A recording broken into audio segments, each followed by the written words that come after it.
Turn that damn truce on! Powered by Arkansas, for Arkansas. This is Inside Arkansas Live. And welcome in Inside Arkansas Live here on this beautiful day here in the great state of Arkansas. I'm your host, John Neighbors, alongside Curtis Wilkerson and Andrew Ellis, and appreciate each and every one of you for making us a part of your afternoon this afternoon. Hope everybody had a wonderful week, and I am sure you did, because the Razorbacks are going to the Sweet 16, which we're going to talk all about, but we're going to get to so many things today. It's going to be best and worst of the weekend presented by our guys, SkoooHogs. Also going to get into a little bit of NCAA Tournament props with BetSaracen. Question of the day presented by Alumni Hall. Maybe some heavy hitters, maybe some things like that. But, of course, we'll get into your chats because I know there's going to be plenty of those. But, fellas, it's good to not see you for a second, and then it'll be great to see you once again in person early tomorrow morning as we fly out to San Francisco. But how are we feeling to be back in Arkansas for at least a day? How's things that? Yeah, I don't know. Are we back in Arkansas? I can't even tell where I'm at or what time it is. It's kind of crazy. I was talking to Michelle about it this morning, and it's like, you get home real late last night. We leave real early in the morning. So about 28 hours total that we'll be in Arkansas. And it's in the middle of like this cross-country trip for March Madness, spanning all the time zones. And then the one day that we're here, for me at least, it's opening day of transfer portal season. So it's an absolute blur. I have no idea what's going on. I'm going to be all over the place when I record the pod at the Palace later, but I embrace it because this is awesome, man. It's the madness of March, and you know the deal. We sleep in May. Yeah, you said embrace it there at the end. I agree with that wholeheartedly. That's kind of the mindset I've got. Today is a little bit of a tease because, we've been traveling. We've been, not sleeping in our own bed. And so it's so nice. It was so nice to get home last night at about 1:30, 1:40 is about what time I got back. So great. Felt good to sleep in my own bed. And today is going to be sweet. But we got another trip coming up kind of looming over us. And so it's like it's like when the dog, like whenever you pet the dog, and then you walk away. Now the dog really needs the pet. Hillary, I'm not calling Hillary a dog, but I'm just saying it is a little bit of a tease there. But no, I'm going to enjoy today the most I can. But we're right back on the road, and there's no time to even really think about anything else. It's just ball. That's all that matters. Yep. I mean, and this is the NCAA tournament, and this is the way it is, man. It is. Because there's really no other sporting event, at least at the college level, that's like this. It's so chaotic. And, we talk about the field of 68 and the upsets and the Cinderella stories, and which is all great. But then when you throw into a whole nother mix of the fans and travel, I mean, it is chaos. And I'm just speaking from our perspective, which we're going to be there no matter what. But, the fans and what they're having to do and how they're having to find ways just to go to these games and finding a place to stay, finding a way to get there. There's so much involved. And it's like, it's stressful, it's annoying, it's frustrating at times, but it's also rewarding because this is all worth it. And to see Arkansas right now, where they're in the Sweet 16 once again, a place that no one thought that they'd beat in, it's like all of that chaos is so rewarding. All of that is so worth it. I guess going to Providence and some of the snags we had in our travel or whatever, it was worth it.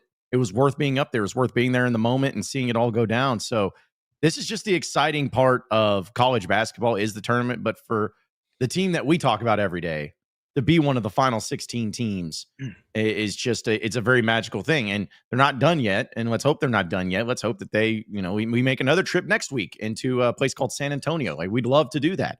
We'd love to be a part of that. But this is what makes it so much fun. And this is what it's all about. And again, I'm exhausted. I don't know what time it is now because I feel like I'm kind of still on Eastern time. So it's like better not to look. I know, but it's going to be even worse this week, being on, the West Coast time.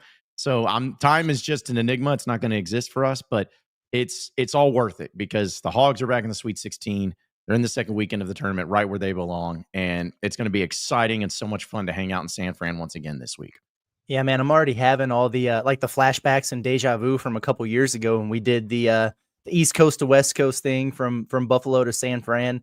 I cannot wait to get to San Francisco and drive Andrew absolutely nuts with the John, remember when? Yep. John, remember when? It's gonna be everywhere great. That we go since we've done this before. I'm gonna do it to the point where he's like, all right, knock it off, because he knows that it's a bit, but it's cool, man. And honestly, I'm really pumped, Andrew, that you're gonna be with us, man. It was awesome having you on the trip this past week, and having you again this weekend is gonna be really, really cool, man. So we're pumped, we're excited. The Hogs are in the Sweet 16. They are the only double-digit seed remaining in the field. They're a 10 seed. The closest to them is a 6. So they might be an expensive Cinderella, but a Cinderella indeed. People were saying that we don't have one because there's not a mid-major. No. There's a double-digit seed in the Sweet 16. America needs to embrace the Hog. Yeah, and I feel like America is almost embracing the Hog a little bit. Certainly, Hog fans are embracing the Hog, and so we're at this point now where we're excited, we're enjoying the journey, but I don't think there's a single fan that's satisfied just yet. We all agree this is now officially a successful season, but I haven't talked to one fan who's been like, you know what? It's good to be here. I don't really care if they win or lose Thursday. I think Hog fans are still hungry, still got the carrot dangling in front of them, and so there's a lot of pressure still. Like, you still got to go out there and win. And for us specifically, would really appreciate them winning on Thursday so we have something to do for a few days. That's right. And, again, we'll have all the coverage, and a shout out to everybody that's making it possible for us, because we have a lot of supporters with our sponsors, whether it's HD Roofing, Basis Health, Alumni Hall, SARACEN, everybody involved. It's not just us paying out of our own pocket. I mean, the support that y'all give us is the reason why we're able to do this, and why we're able to travel, and why we're able to do and bring you the coverage. So we really appreciate all of you. But I know we'll have a lot of stuff to get into, a lot of stuff to the chats and everything. But I got to ask, because somebody asked this to Andrew, and I'm going to ask him. Me and Curtis are vets now. I mean, we've been to 13 NCAA tournament games at this point. But Andrew, your first weekend of being there, being in the moments, being in the magic, how was it? Was it everything you hoped for? Yeah, no, I mean, it was hard to top. I mean, when the Hogs win, it's obviously that's going to help. Like, if Arkansas had gotten beat, by 20 in game 1, I probably wouldn't have had the best experience. But it's hard not to have fun in these type of events, these type of atmospheres. I'm enjoying it all, man. I'm embracing it. I'm gonna have to do some mental gymnastics to kind of get myself worked up for another week of travel, but I'll definitely get there. And so, yeah, I don't have any complaints so far. It's just awesome to be a part of the madness and to just really have these memories. Everyone's going to remember Arkansas going to the Sweet 16. Everybody's going to remember Arkansas going to the Elite Eight or wherever they end up. But only us are going to have these special, precious memories that we're creating all across the world. I've never gone this far west. So that's another thing, is like, also just for me in my individual life, never thought I'd go to Rhode Island. Probably, I could have seen myself going to San Francisco, but like, I can't guarantee that would have ever happened. My childhood best friend, as you guys know, lives in San Francisco. And so it's kind of become a weird, like, full circle. I've been doing a lot of like thinking this past week to like my younger self and how freaking psyched I would be to do all this. Like, anytime I get in a weird space where I'm like exhausted, not motivated or whatever, I just think I'm like, dude, this is this is all I ever wanted to do. So it's like, if I'm going to be complaining about this, like, I've lost my way, basically. I'm glad that you can experience with us, because it is fun, and I know I'm going to be curious to see how many fans make the trip. But I want to ask this to Curtis, because I know we'll get to other stuff that's more important. This isn't just about us. But Curtis, where did that weekend in Providence rank among the other tournament spots for weekends? Where's it rank? I mean, it's really up there. I got to be honest with you. I feel like Des Moines would have been super, super high if it wasn't so cold. Yeah, I agree. There were so many things about that I liked, with the ability for Razorback fans to travel, the places we found around the arena that were cool to hang out at. But man, it was so frigid there. Buffalo, sorry. But like, I'm blacklisted in that city, so I definitely can't put them up there. But for first weekends, that might be my favorite one so far. I mean, Vegas was the second weekend, and that was ridiculous, right? But Providence was cool, man. And when it comes to the games themselves, we talked about how that Kansas game was just kind of like it was a huge moment and everything. But in the grand scheme of these NCAA tournament wins, we're kind of like, okay, it was one of them, not the best, not the worst, middle of the pack, whatever, in terms of the feel there.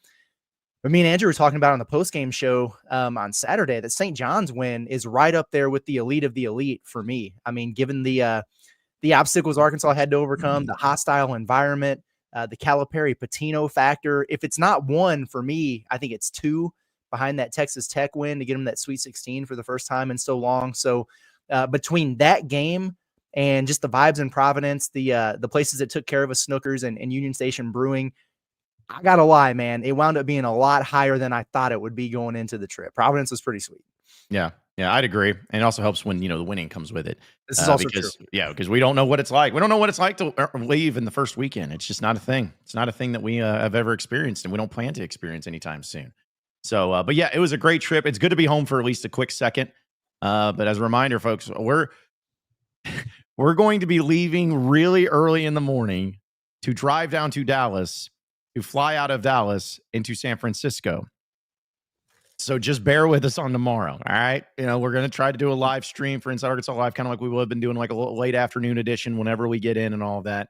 But we appreciate everyone's patience on us and with us. As I know it's pretty crazy, but logistically, we just try to make it all work, try to make it all affordable, try to make it all work out to where we can still provide content while also, not killing ourselves. So, but it's going to be great. And we'll have all this week to talk about, of course, Arkansas and Texas Tech, because that is the team that they will be facing in the Sweet 16. It's going to be on True TV or TBS at this point in time. Let's just hope it's not True TV, because I don't want to hear the question, what channel is it on? You guys don't need number channels anymore. Just search for it. But either way, that game is at 9:09 p.m. Central Time, which will be, of course, 7:07 or 7:09 p.m. Pacific time, right? Pacific time. So going to be there at the Chase Center. SARACEN has Texas Tech favorite 5.5 points. So there's the foundation. There's escape, and that's what we're going to be looking forward to. But before we get into the chat, guys, I just want to ask the Alumni Hall question of the day, presented by Alumni Hall. It's the #1 Razorback shopping destination. They got everything when it comes to all your Razorback apparel. If you're going to be making the trip out to San Francisco, stop by there today at 3417 North College Avenue. You can also shop them online at insidearkansas.com/Alumni Hall. And if you use code HOGS20, you get 20% off your purchase. 20% off your purchase. Can't get a better deal with that. It's the ultimate Razorback shopping experience with Alumni Hall. Now that they're in the Sweet 16, what's the expectation now? How far do they go? What do the fans think? Well, at this point in time, I'll give the choices. Sweet 16, that's it. Basically, they go to San Francisco and lose. Elite 8, Final 4, or winning the whole dadgum thing. As of right now, I'm proud of Razorback fans once again. 52% say Elite 8. 52% say they're going to beat Texas Tech, but then lose before the Final 4 game. And then 22% say Sweet 16, and that's it. Still think that's still Kentucky fans and a lot of that. 14% say Final 4, and 12% says they're winning the whole championship. So what do y'all think? I got to be honest with you. I think that I am on the same train of thought that Andrew was on going into last weekend, where I think Arkansas goes 0-1 or they go 2-0. I really do. I also think that Maryland's going to beat Florida. So there's that aspect of it based on what I've seen so far. This Texas Tech matchup is interesting because by far the worst defense Arkansas has faced in the NCAA tournament. They're not bad. Don't get me wrong. Like, they're top 40 or whatever nationally. But right about where they rank is where Arkansas usually really gets in its wheelhouse offensively. And they've been, despite not shooting it well, scoring enough against some really elite defenses in the NCAA tournament. So you think about that and you're like, man, maybe they can actually knock down some shots. They've hit 8 or 6 or however many total threes in these 2 games, On the flip side, though, this team from Texas Tech is quite a bit better offensively, although I think Arkansas is a bigger team. It comes down to the 3-point shooting for me, because Texas Tech is such a streaky 3-point shooting team. They kind of do the Kentucky thing where they come in waves at you, and you might come out of the gates and they're like 6 of their first 7 from 3. And you're like, goodness gracious, what just happened? And then they don't make a shot for like a 5-minute stretch. So it's going to be one of those typical of the season, I think, Arkansas games where you really got to ride that wave, because there's going to be some big swings. The team will get hot from 3. Arkansas will fight back. Arkansas gets stagnant. Texas Tech makes a punch. I think it's going to be one of those back and forth stressful games. So we need to take our friends over at Basis Health with us with a little bit of a mobile defibrillator or something. But a different matchup, but not an awful matchup for Arkansas in the Sweet 16. I think they go 0-1 or 2-0. Interesting. I think it's very I think going to Elite 8 is it's right there. And I think that would be we've already reached the point where everything's a success. We're all happy no matter what. We're going to remember this season very fondly. But I think that one extra, if Arkansas could just band together for one more win, I think it would just do a lot in terms of making this an all-time great basketball season of our lifetimes. Speaking of Texas Tech, you mentioned that this isn't no St. John's. This ain't no team that, is going to have a ton of, missed shots. I mean, they could miss some shots, but they're going to score. They can really get out and run. They have a much higher ceiling than any team that Arkansas's played in the tournament so far. Although Kansas does have a pretty high ceiling as well. But it's going to be interesting. Arkansas's fared fairly well against teams that are super dependent on 1 or 2 guys offensively. And that's what Texas Tech seems to be. And so that part of the matchup really intrigues me. But Curtis, you've been kind of talking me into Texas Tech all year. You remember like 3 months ago, I was like, man, have you watched Texas Tech this year? I haven't really watched them. Like, what do you think? And you were very high on them, even going back to like January. I felt like Texas Tech was going to beat St. John's. Like I thought that was a stepping off point for St. John's. Of course, I obviously didn't pick Arkansas to beat St. John's. I'm talking about like pre-tournament. I just think Texas Tech, like they check a lot of boxes, man. But I don't know, man. 3 straight wins as an underdog in the NCAA tournament. All NCAA tournament wins are great, but like that would be such a feat that I feel like it should be one that like Hog fans, we should celebrate in the streets all night. And so I could see Arkansas winning somehow, like a close slugfest, and then just laying a complete egg on Saturday. That's kind of where my head's at a little bit. But I think they can get to the Elite Eight. I really think they do. And Florida looks way, way more vulnerable than they did a few days ago. And Arkansas played them pretty close in Bud Walton. And this is a very different version of that Arkansas team. I was talking with you guys yesterday. I'm like perfectly content to just play Florida, see how it plays out. May the best team win. Like I like the way Arkansas is playing. Obviously, Florida's playing some pretty good ball as well. But that matchup doesn't scare me as much as it did. But I do think it's a natural stepping off point because I think Florida kind of got their stinker out of the way yesterday. I have the Hogs going to the Final Four. No, because it's time. No it's shit. time. It's time for them to go to the Final Four. You know, you come this far. Why not? You know, I'm not going to be disappointed if they don't. So I want to make that clear. And I'm going off of feelings. I remember how I felt going into the Sweet 16 in 21 and in 22 and in 23. I remember how I felt going into those when we flew. I guess we're in Indianapolis already, but in Indianapolis, flying to San Francisco, flying to Vegas, I remember that I just felt a way of like, man, this is awesome that we're here. Oh, but Gonzaga, or oh man, you know, I don't know. You know, this Oral Roberts team and Ames, they beat Ohio State and Florida. I don't know. And same thing, kind of in going to Vegas, is that I felt maybe a little bit better about it because it's like, oh, UConn, whatever. But even then, it was still like a feeling of I'm happy to be here. I can't believe they're here. This is awesome. But this is a different feeling I have where I'm getting greedy. I'm greedy. I'm not happy to be here because this was you got a Hall of Fame coach in John Calipari. You know, you got this coach. You got everything going. You finally figured it out. There's a chance, maybe we'll see. You get your best player back and a Adu Thero. I want more, and I don't want it to end. I don't want it to end against Texas Tech. I don't want to say that a team based in Lubbock, Texas, is the reason why Arkansas goes home early. I just don't want that to happen.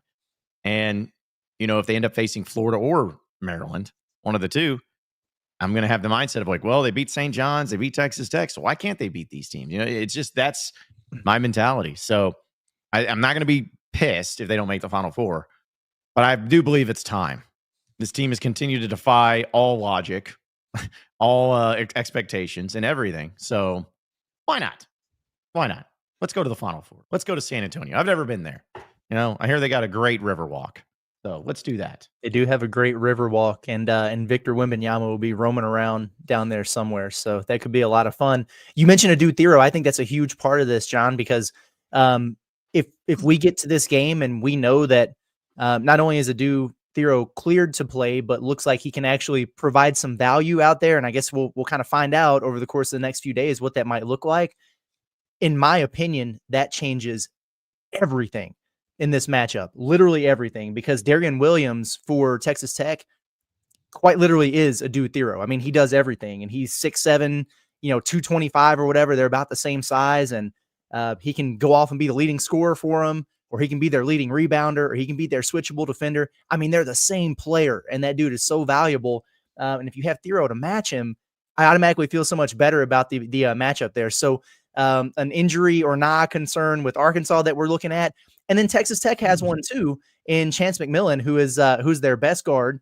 And every single one of they play 8 guys. Texas Tech does 7 of them shoot threes and can freaking make them, and they can do it with volume. So that always scares you. But the best one of the bunch, who's shooting 43%, he's got 70 makes on the year, is Chance McMillan. He's been out since the Big 12 tournament with like this undisclosed upper body injury, and they just don't know what's going on. And now there's some scuttle that maybe he's going to be available or try to play. But we know, the same with Thero, trying to play or being available to play and being ready to play and contribute are two very different things. So I'm going to be very, very interested on Wednesday to get in Arkansas's practice, see if Aidoo's out there running around and how he looks, and then Texas Tech and see about this kid, because these are two very, very key players to the cause here that change the dynamic for both teams. One thing that I keep thinking about, and we talked about this a little bit at about 1 a.m. last night while we were getting back, the coaching matchup aspect, because you remember going into the first couple weeks, that was such a big deal. Oh, Self versus Calipari, Calipari versus Pitino is this huge thing, and you're against these coaches that have been in so many big moments. Like the other day, Bill Self was coaching in a first-round game. That's a tough spot, but like he's been in every type of situation possible. That's something I keep thinking about with these teams, because I think Arkansas certainly doesn't have like an underdog type of feel to them. Like they're going to be a 5-6 point underdog against Texas Tech. When they get on that court and they tip the ball, Texas Tech is not going to feel like, oh yeah, we're playing against a team we're supposed to beat. They'll feel confident. I'm sure they will. But and McCaslin's done a great job there. Has he been on this many big stages? Like this is going to be by far like the biggest game he's ever coached in. It feels like it's going to be a big deal. And same with Todd Golden over there, the Golden Gooner. He's obviously got a freaking tremendous basketball team, but like he looks shaky as hell down the stretch. Every time they would show him against UConn, he was very fidgety, very a little bit nervous, and he was coaching against obviously maybe the best coach in the sport, and he gets the job done. So you got to give him credit. That'll probably give him confidence. But if he's facing Arkansas in an Elite Eight, and by this point Arkansas is really rolling, they become a media darling. It'll be a very Arkansas heavy crowd there. Like it's gonna be a little interesting. Kevin Willard's done a great job at Maryland. They feel like, it's crazy. Of all the teams that are just happy to be here, I feel like Maryland kind of checks that box just in terms of the whole season. Like Maryland was a team that, what'd they go last year? I mean, were they even 500 last year? I don't think they were. They weren't very good. Yeah. No. And so it's like a great job by Kevin Willard. 100%. Like, we tip our hat to you. And if he beats Florida, then certainly that's going to earn some stripes. But I think they would have even more of a happy to be here feel if they were facing Arkansas in the Elite Eight. I really like that allure that Arkansas has with Cal, where when they're on the floor, it feels like just a massive, everyone in the country's watching, because they are. I mean, we've seen Arkansas's had the highest rated games in every step of the way here. I think that's an interesting thing to monitor, is that like these other coaches might not be as comfortable in this setting as Arkansas and Cal are going to be. And again, I know Arkansas is an underdog. I understand why. They're not going to feel like an underdog in either of the games they play this weekend if they play two. And isn't this such a complete turnaround from the narrative of John Calipari coming into the NCAA tournament? You know what I mean? Like, oh, yeah, I mean, great regular seasons, or yeah, his teams will be playing well. Enjoy that first round exit. And now, after what we saw this weekend, we feel supremely confident in Arkansas's ability to remain poised, to execute when they need to execute, and to be the team that's just completely unfazed by the moment. That's pretty impressive stuff. Yeah. And we'll get to the chat. My last thing I'll say about this is it once again goes to show, I'm going to keep crowing about this. It's the NCAA tournament. You never know what's going to happen.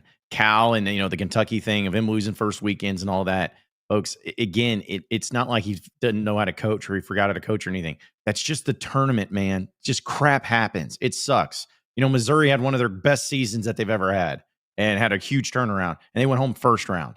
A&M had this insane thing. They had a great year. They went home first round. Like, it happens. It sucks, but it happens. And so this is just another example of Arkansas and Cal. Hey, they're doing what they need to do. It hasn't always been pretty, especially in the tournament, but win. That's all that matters. It doesn't matter how you play. It's just a matter of winning. So let's do a little vibe check with the chat, and we'll be presented by our friends over at Basis Health. Our guy Dre helping us out here and making it possible for us to, of course, go and cover the Razorbacks in the NCAA tournament. Basis Health is changing the way healthcare is delivered by providing mobile medical visits at the comfort of your very own home. And a doctor will come to your home for urgent care, primary care, IV hydration, and so much more. Basis Health, they are here for you when you need them the most. Learn more at basishealth.org today. So let's get into the chat and see how people are feeling. Got a few super chats, which we'll get to. Really appreciate those. Our guy Brad says, get around at the airport to San Francisco on me, boys. Missed y'all over there over the weekend traveling. Y'all need to play that Daryl Hawkins clip from the 2023 Kansas win. This team is all hog, baby. LFG Hogs. Love it. Absolutely love it. I'm just happy that we don't have to have a connecting flight this time, because it was stressful last night. And honestly, it was very stressful in the moment but the way it played out really wasn't all that stressful at all. But we really thought there was a chance we were going to miss our connection because of an unprecedented type of delay. There was a guy taking a dump on the airplane. All right, fine. Just put it out there. Wasn't any of the three of us, but yes, like we almost missed our connection in Atlanta to get back to XNA because we couldn't take off from Providence because a guy was dropping a deuce and wasn't buckled up in his seat. So it was unreal, man. And luckily our flight to XNA was delayed a little bit there, so it gave us some breathing room. But in the moment trying to get off that plane, there were a lot of stressed out people kind of trampling each other trying to get off there. I needed a round at the airport, but I didn't know it at the time. It was crazy. I love this comment from David, which, by the way, Brad, we definitely appreciate it. You're the man. We always appreciate your support. I see this comment from David. He says, around at the San Francisco airport, slightly more than $20. Round at any airport. It's not a cheap experience, but we will certainly have one. We could share a brewski. Yeah. We'll find a way. Joy to the world, Kentucky fan, but said, who could have guessed that one coach moving could make 3 programs so happy? Enjoy the ride. You as well, joy to the world. Yes, Kentucky making the Sweet 16, BYU making the Sweet 16. So all 3 programs are happy in the current moment with their current coach situation. So we will say all look good in this tournament too. Yeah. I mean, you could argue that Arkansas has been, given the competition and the way that it's gone down, maybe the most impressive team in the field so far. But hey, man, Kentucky handled their business against the mid-major, and they looked good against Illinois yesterday. BYU tried to tell y'all coming into it, man. Those guys are tough. That Sweet 16 game between BYU and Alabama, if you like points, that's one you need to watch. But no doubt. In between those 3 schools and then Michigan, you got 4 first-year coaches. That's 25% of the Sweet 16 first-year coaches at their programs. Pretty impressive. It's funny, and look, I joy to the world. We very much appreciate it. I don't want it to sound like I'm coming at you. I'm not. It is just hilarious watching BBN like slowly try and like call off the dogs of this thing. Which one? That's fair. Obviously, they didn't expect Cal to make it to the Sweet 16, so like now they're trying to be a little bit nicer. Not Joy; she's always been nice to us, but they're like acting like they coined this take of like, hey, it could work out for everyone. I'm like, that's what we've been saying for like 9 months. We literally the whole time have been like, listen, Kentucky's Kentucky. Like, they're going to always be a notable program. Like, good for them. But like, hey, we're happy about getting Cal. Is that okay? Like, we understand that y'all weren't crazy about it. We're happy to have them. And everyone was like, no, you cannot feel that way. Shut up. Be mad. Blah, blah, blah. And we were like, hey, just let us have some fun. And so now they're trying to act like we're the ones who started this. They're like, hey, guys, come on. We can all like our coach. Why don't we all just cheer for our coach? I'm like, that's what we've been wanting to do. That's how we've been trying to operate this whole time. So it's so funny that they've come full circle to now agreeing with us and acting like we don't agree with them. They're like, oh, y'all just want to rip our coach all the time. It's like, no, you rip our coach all the time. We just make fun of you whenever you lose because you make fun of us when we lose. Yeah, it was funny to me how many people were circling back after they won that game against Illinois to, everybody who was tweeting out there that like, ooh, Cal got to the Sweet 16. The pressure's on, that Kentucky might be feeling the heat going in this game. Then they win, and people were like, update? Hey, bro, update? What do you mean update? You guys are pissing down your legs, man, going into that game. Good job by Kentucky to win it, but the pressure was definitely on, and they were feeling it because you were seeing the pregame crash outs leading into that one. But now that Mark Pope got to the Sweet 16 alongside Cal, it seems like everybody kind of wants a truce or a ceasefire or whatever. That's cool, whatever. This is a major rivalry now. It's not going away. It's not going to stop, man. Yeah. Everybody wants that moment where like it's like the big gotcha, like we go to the Final Four, you get beat by a 15 seed. Like that's kind of what everyone wants. Nobody's getting that this year. Like one team might finish further than the other. Who cares? But like neither team is ever going to be like, Sweet 16. That's all you could make it. It was a sweet. Like nobody really has that, which kind of sucks. I guess the only way to really get bragging rights in this rivalry at this point is like if these two teams had played this year, maybe then like one of those teams could have gotten some bragging rights. But I don't know if these two teams played this year. Yeah, I don't remember. Well, I know you did, Curtis. I got Kentucky fans that were asking for a truce in my DMs. And I'm like, no, absolutely not. Like, because y'all made the Sweet 16. That's the only reason you're saying this. If Arkansas lost in the first round and Kentucky made a Sweet 16, you idiots would not be like, oh, how about a truce, man? How about a truce? No, And it'd be the same way if Arkansas made the Sweet 16 and Kentucky lost in the first round. Y'all wouldn't be like, "No, let's have a truce." You're doing it because your team won a couple of games, and now, no, that's not how that works. You can't move the goalpost. You know, Pandora's box is open. You can't do that. So I've been seeing get out of here with that. I've been seeing some of the truce stuff, but a lot of people were calling for a ceasefire, and that's just like a temporary timeout on a war. Which I said I was willing to negotiate terms on Twitter, and then a few people responded back. They're like, "All right, cool. Well, what about John Neighbors?" And I was like, "Yeah, absolutely not. Like, that's like you know, the Ukraine just giving up all their territory to Putin and being like, okay, fine, you can have us, we'll be done." John is never going to surrender. So it's baby steps. If you want negotiations, we're willing to talk about certain parts of the deal here. John Neighbors is off the table. It's not going to happen, people. I'm just letting you know right now. No. Also, I do think it's interesting. Like, and not that we don't talk our fair share of smack. You know, we definitely like to throw it back and forth and have some fun with this thing. It's very rare that we initiate it, though, and that's serious. Like, there's people that listen to us every single day. We really don't initiate it. Like, we don't like just start the show by being like, "Hey, Kentucky's playing Oklahoma tomorrow. Watch out." You know what I mean? Like, whereas like Kentucky people do actually write stories and cover every Arkansas game and make it a whole thing. And they're well within their rights to do that. But it's just funny that the ceasefire is being asked from that side when they're the side that has started it so regularly and so consistently. Yeah. I banned like 4 Kentucky people in the chat today. Well, that's what I was thinking. And of course it's not as serious, but still, it's just like, I'm like wanting to quote Winston Churchill. I'm going to fight in the streets. I'm going to fight in France. I'm going to fight into the hills, into the whatever. I'm never going to surrender. I am not going to give up this fight, and it's never going to change. So just deal with it. Let's see. Also, a few other super chats. Appreciate it. JP says, "If we are America's team, the refs and announcers for our games must definitely be foreigners." Then, just kidding. Kinda, not really, but sort of. Great to be a Hog fan either way. I wonder what it's going to look like in this Texas Tech game, because Texas Tech has never really been a media darling either. Oh. You know what I mean? And then they're going to be out there in San Francisco. It's and no disrespect at all to Grant McCaslin. He's a phenomenal coach. He absolutely is. But, you know, he's not like a household name or even like one of the biggest young rising stars or whatever. Just a very solid coach down there. Like, I wonder where the narrative kind of shifts to. Like, if people are going to wind up ready to embrace Cal and the Razorbacks, you know, do you have to? Because from a rating standpoint, you're freaking out because you don't have that quote unquote Cinderella, and this is the lowest seeded team. I don't know what it's going to look like. And I'm also wondering if, you know, like the respective fan bases will travel or whatever, but will the locals kind of adopt Arkansas as the, you know, the lowest seeded team out there? Because that's typically what happens when you go to things like this. Mm-hmm. I want to know you guys' opinion on this. When I hear the term America's team, we always kind of view it as like, oh, everyone loves them.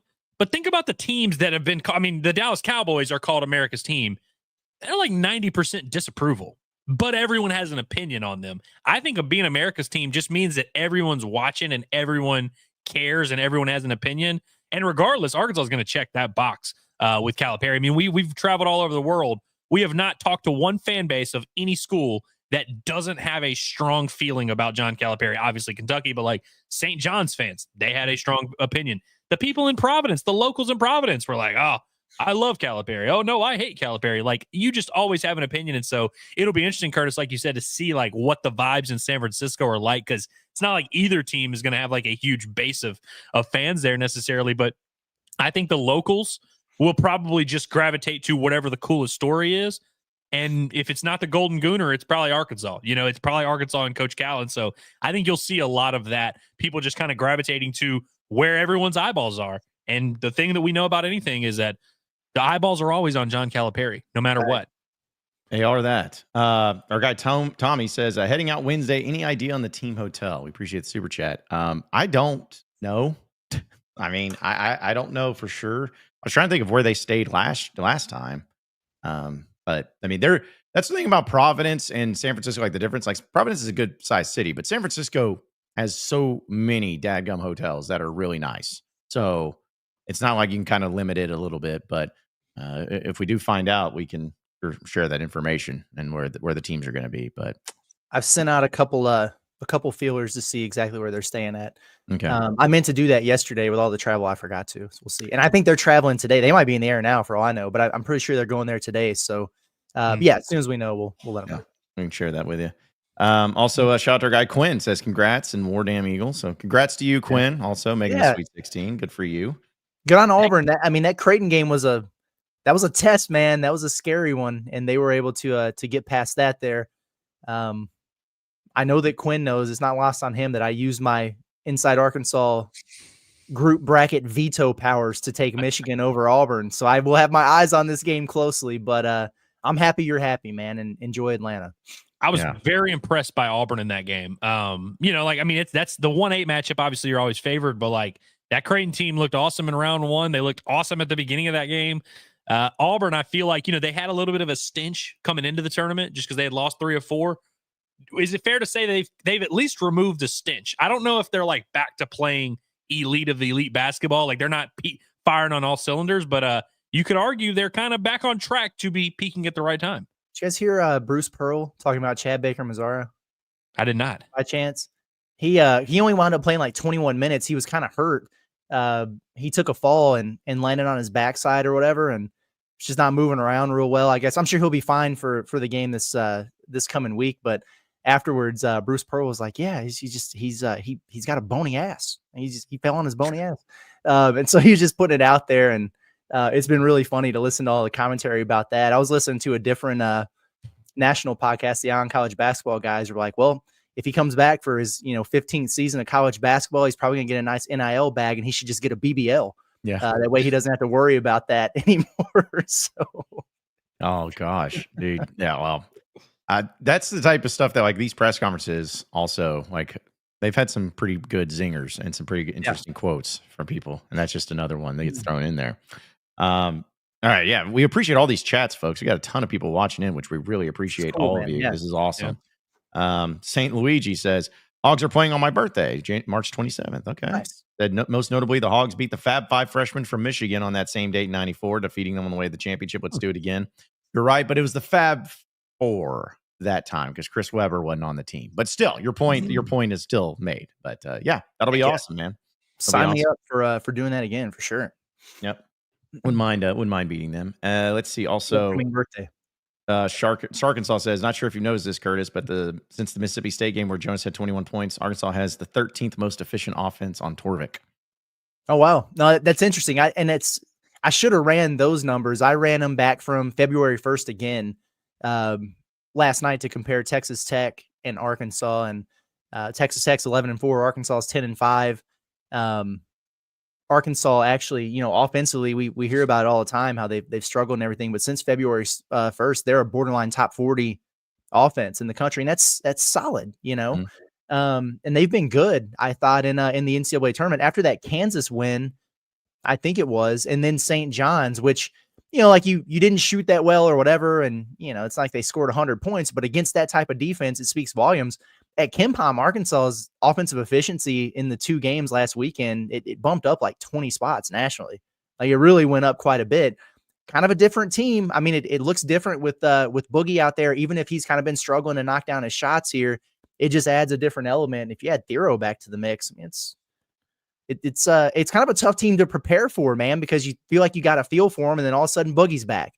And then you think, okay, we see how this is going to look. And if they get Thero back, it's just another layer that you got to get ready for. I think that kind of makes Arkansas more dangerous than some of the other teams out there. You mentioned the efficiency, which like with KenPom, it always matters who you're playing. Like Arkansas scores 75 against St. John's. You think, oh, that's probably not a game that would match it, shoot them up. But St. John's averages giving up like 40 a game. So when you score 75 on a defense that is typically clamping, that's going to help. And it's a per possession thing. And that was a pretty slow pace and stuff like that. So Arkansas scoring 75 in that particular game, that matchup actually was one of their more notable ones. And you added in with they've scored like over 80 a ton here lately. Arkansas is definitely playing some pretty good offensive basketball. I'm interested to see if that Arkansas top 15, top 20 defense is going to be ready to play in this one. We need to be slapping the floor any chance we get leading up to the game on Thursday. Yep. We need everyone in this chat to be slapping the floor on Thursday. Absolutely. A few more chats here, folks. I know we got a lot to get to, but I love this from our guy, Mark, which Mark is the man. But I love this. He's like, hotel has not been announced, but they get St. John's Hotel now. That's true. They do They get get their hotel. St. John's Path too. Yep, Arkansas is basically the 2 seed now. they are. In They my are. opinion. It's I'm sure all these re-ranking the 16 seeds. I'm sure Arkansas will be number 2 in all of them too. They'll be respected. Well, John, I'm glad that you said that because I've been waiting for the opportunity to bring it up. ESPN has re-ranked the Sweet 16 teams, and Arkansas comes in at 16th. Dude, that's crazy talk. 16th. Purdue, of all teams, is 15th. Ole Miss is 14th. Whatever. The other teams that are here in Arkansas's pod in San Francisco, they've got Maryland as 12. They've got Texas Tech as 9th. So that's interesting. And then where's Florida? I'm scrolling up. 2. Duke is 1. Yeah, that makes sense. Yeah. So there you go. I hate it here. But I was afraid of that too. And especially when Arkansas wound up being like 4 seeds lower than anyone else in this thing, I was like, yeah. Like if Colorado State would have won or something, maybe you were 15th, but nope. Slept on. Underdog role. Yeah, it's almost like they're just like, oh, low seed, therefore bad. So, I don't know if they even watch the games. But ESPN, that's why you don't play the games on your network, because you guys don't know ball. Let's see a few more chats real quick. I know you appreciate this one, Andrew. Heartbroken Hog says, I'm like Anakin Skywalker. I want more, and I know I shouldn't. So, but you should. You should want more. It worked out for Anakin. He saved the galaxy. So, yeah, it should be good. Worked out for Anakin is a interesting recollection of events. Yes. Also, Jay Tom says 7 SEC teams in the Sweet 16. What's the most the conference has had in the Sweet 16? That answer is 7 this year. Yeah, broke a record. Shattered the record according to Chris Phillips. Shattered that record. Yeah. So they have the record here. Also like this from Mike TW. He says, "Will Mush show up to the game?" LOL. He plays Tuesday, right? Is that what we determined? Yeah. Yeah. So if they take an L in the crown, maybe we'll see him. Yep. I'm just gonna say he's got an open invite from us. We will. He can come hang out with us. I'm sure he'd want to really do that and hang out. Yeah, we'll let him into the cool kids club if he wants to come kick it. So yeah. Also, real quick, Quinn wanted to know for the Super Chase. He's guessing Auburn is 4th or 5th on that list. They were 4th.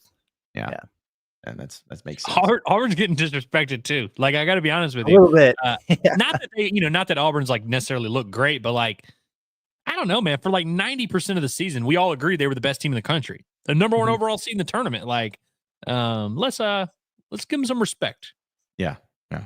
We should at least, but I don't think anyone's going to do that at this point. Well, we'll get to your chats though, folks. So we really appreciate it. But let's go ahead and get into a little bit of who is the heavy hitter, presented by HD Roofing and Construction. Storms can hit unexpectedly, so be sure to contact HD Roofing for your peace of mind with free inspection.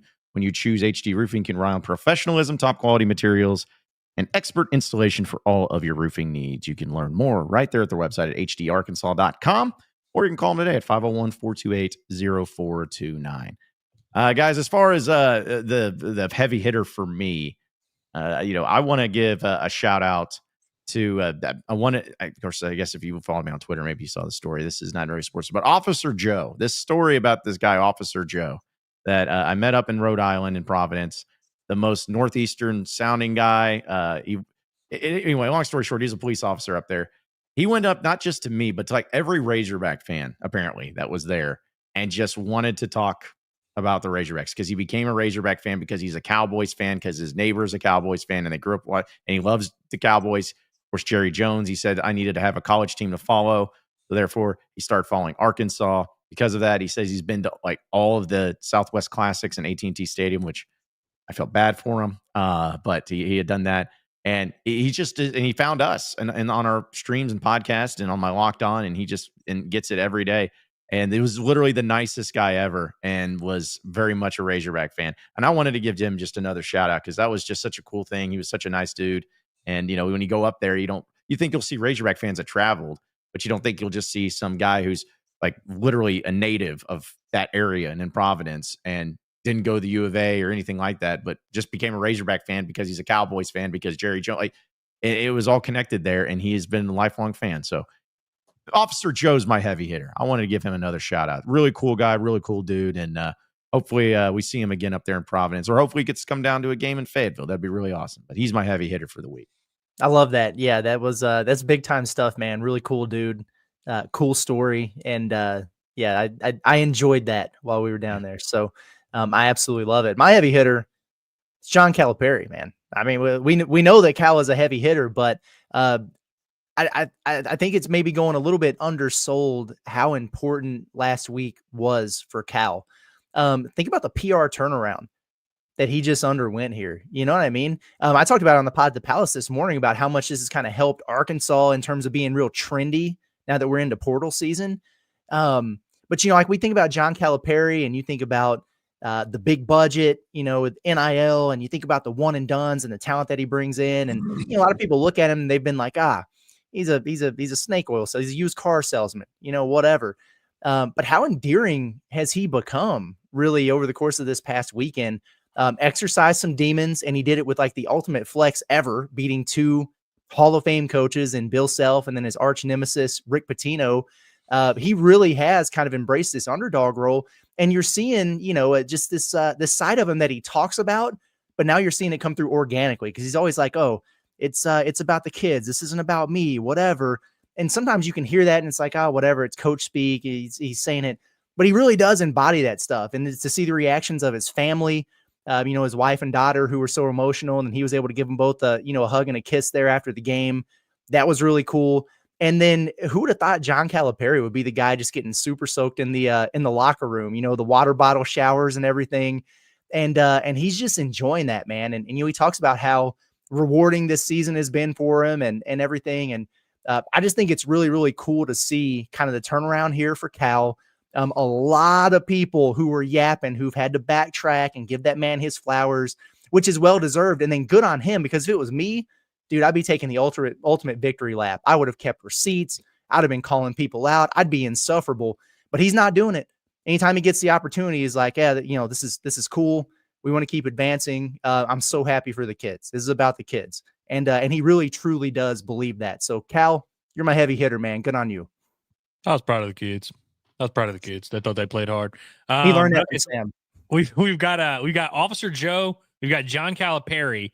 Well, I'm going to keep it rolling here. I've got Ryder Helfrich as my heavy hitter of the week. Before I even do this, so every Monday I do a show on the Bombastic Podcast where we call it Weekend Winners, and I just go through the 5 players that had the best weekend, that really had the best individual performance. We're going to do that on today's show. It's normally about a 25-30 minute thing. It's going to be about an hour today because we also have to make up for some lost time. Got to talk about all that was going on in Arkansas's South Carolina sweep. They went 5-0 at home this week. They move up to number 2 in the polls. So love that. But I wanted to address some people who are in the chat today that are like, yo, Andrew, man, you just don't care about baseball. What's going on?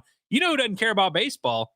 You guys don't care about baseball. If it were up to me, obviously we'd be talking baseball all the time. I cranked out 3 Bombastics while we were in Rhode Island, and none of you guys watched them. None of you watched them.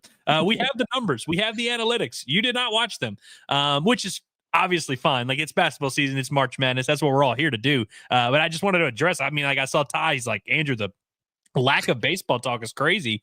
Which is crazy coming from someone who put out 3 Bombastics that nobody watched. You know what I mean? I was tapped into the airport watching this. And then I see Michael Kopesky, who's always mad about everything, says, Andrew, you're slacking. Where's Mr. Bombastic? Number 2, bitches, which is a reference to Arkansas being number 2, not calling me shit. But no, I just wanted to touch on that. But I did want to give Ryder Helfrich his props, because there are a lot of fan favorites on this Razorback baseball team, guys that the fans love getting behind. Everybody loved Justin Thomas, and everybody loved seeing him get that 2-run go-ahead home run in the 8th inning yesterday. People do not like Ryder Helfrich. He is the opposite of a fan favorite. Whatever that term is, people hate Ryder Helfrich. They've hated him since he's came on campus. I don't know what it is. They don't like the sophomore class, I think. I don't know what it is about the sophomore class, because everybody hates Gackle. They hate Souza. They hate Helfrich. They're just not big on this sophomore class for whatever reason, which is funny, because I think that's going to be the class that ends up determining whether this team wins a national title or not. But Ryder Helfrich obviously had a great weekend at the plate, hit 2 home runs yesterday. I think he was his first ever. He had his first multi-hit game of his career this past weekend. And then he has a multi-home run game, had 3 hits yesterday in the finale. Ryder Helfrich has an OPS of 923 as a catcher.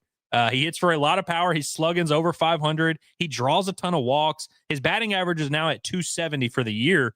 In SEC play, he's hitting 304. Ryder Helfrich's having like a really solid sophomore season, like a sophomore season that, if you'd show me these numbers preseason, I would have been like, yeah, he's on the right trajectory. He's becoming the guy that we thought he was going to be, which is a top 3-round draft pick next year when he's a junior. And so like a guy that's been playing, really solid baseball, has so much upside. I just kind of thought that by this point in his career, fans would like rally behind him and like him. And I wish they did, frankly. Like, I wish they liked him and Souza. Souza's also been swinging it pretty well. He's hitting 275 in SEC play. Like, hey, like these guys are kind of like the future. These are the guys that we need to come through. And I wish Hog fans would get behind them. And I wish you guys would watch the bombastics that I put out. That's all I got to say. Yeah. Well, they turned on you, Andrew, when you picked against the Hogs, man. You picked against Arkansas in the game against St. John's, and that was it. Maybe that's what it is. Well, it's funny because so many people complain about how I'm so negative, and I'm like, just watch my baseball shows if you think I'm negative. Yeah. I slap them up real good. Exactly. Yeah. All right. A few other chats here too. We really appreciate everyone watching in. This has been awesome. So let's see. Chris Cox says Arkansas is better than Maryland. Maryland will get slaughtered by Florida. Barely beat Colorado State on a buzzer beater. They're a joke of a 4 seed. Okay. Ain't feeling strong about that. I don't know if I'm gonna be able to agree with that one. It's a really good Maryland team, man. Yeah. Really good Maryland team. It's like, again, it's in the NCAA tournament. I don't base seeding and how good a team is. It's like, oh, well, they won on this buzzer beater, blah, blah, blah, whatever. It's like, well, they still won. And you can't really say that they're not any good. I mean, you could, what was it? I forgot which year it was. Oh, yeah, it was 99, I believe, when Florida went to the national championship.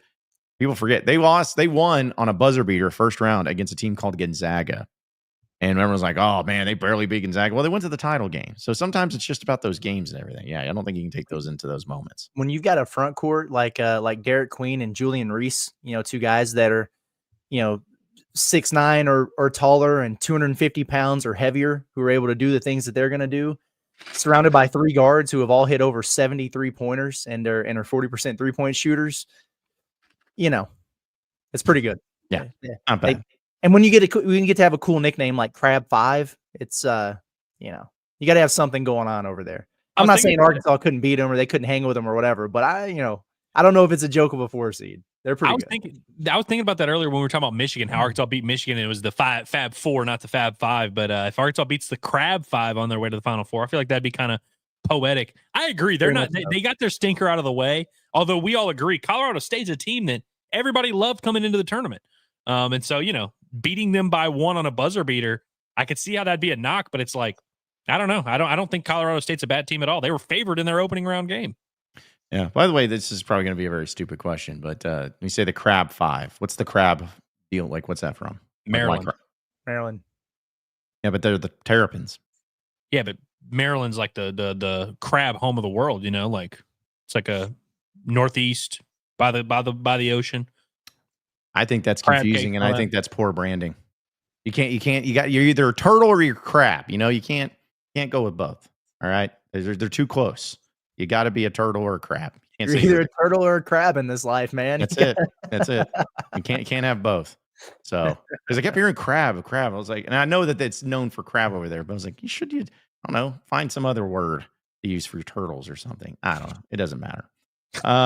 Chris Cox was like, on a super chat, he's like, what do you guys think about UConn's coach, Crocodile Tears? I don't like him as a person. I'm Dan Hurley. I'm withholding comment for the time being. Yeah, I was about to say, because it's probably going to be in a minute. Yeah, probably going to be in a different segment that we're about to do. Because okay, we're saving it for worst of the weekend. Is that what we're saying? That's exactly what we're saying. Okay. Yes. We will save our Dan Hurley talk for worst of the weekend. Fair enough. Because I was kind of wondering, I was like, did I miss something? Wait a minute.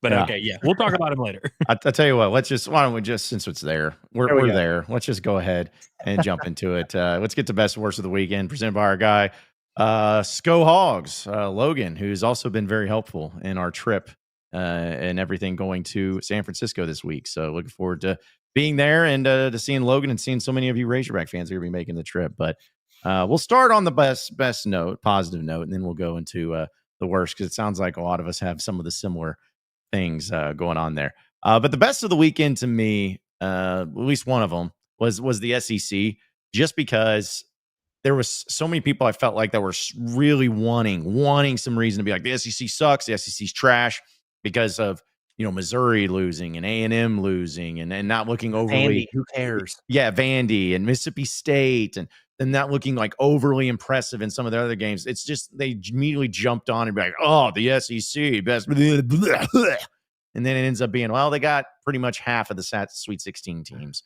And so kudos for them for stepping up. Like, I'm not surprised that Florida's in there or Bama's in there or Auburn's in there.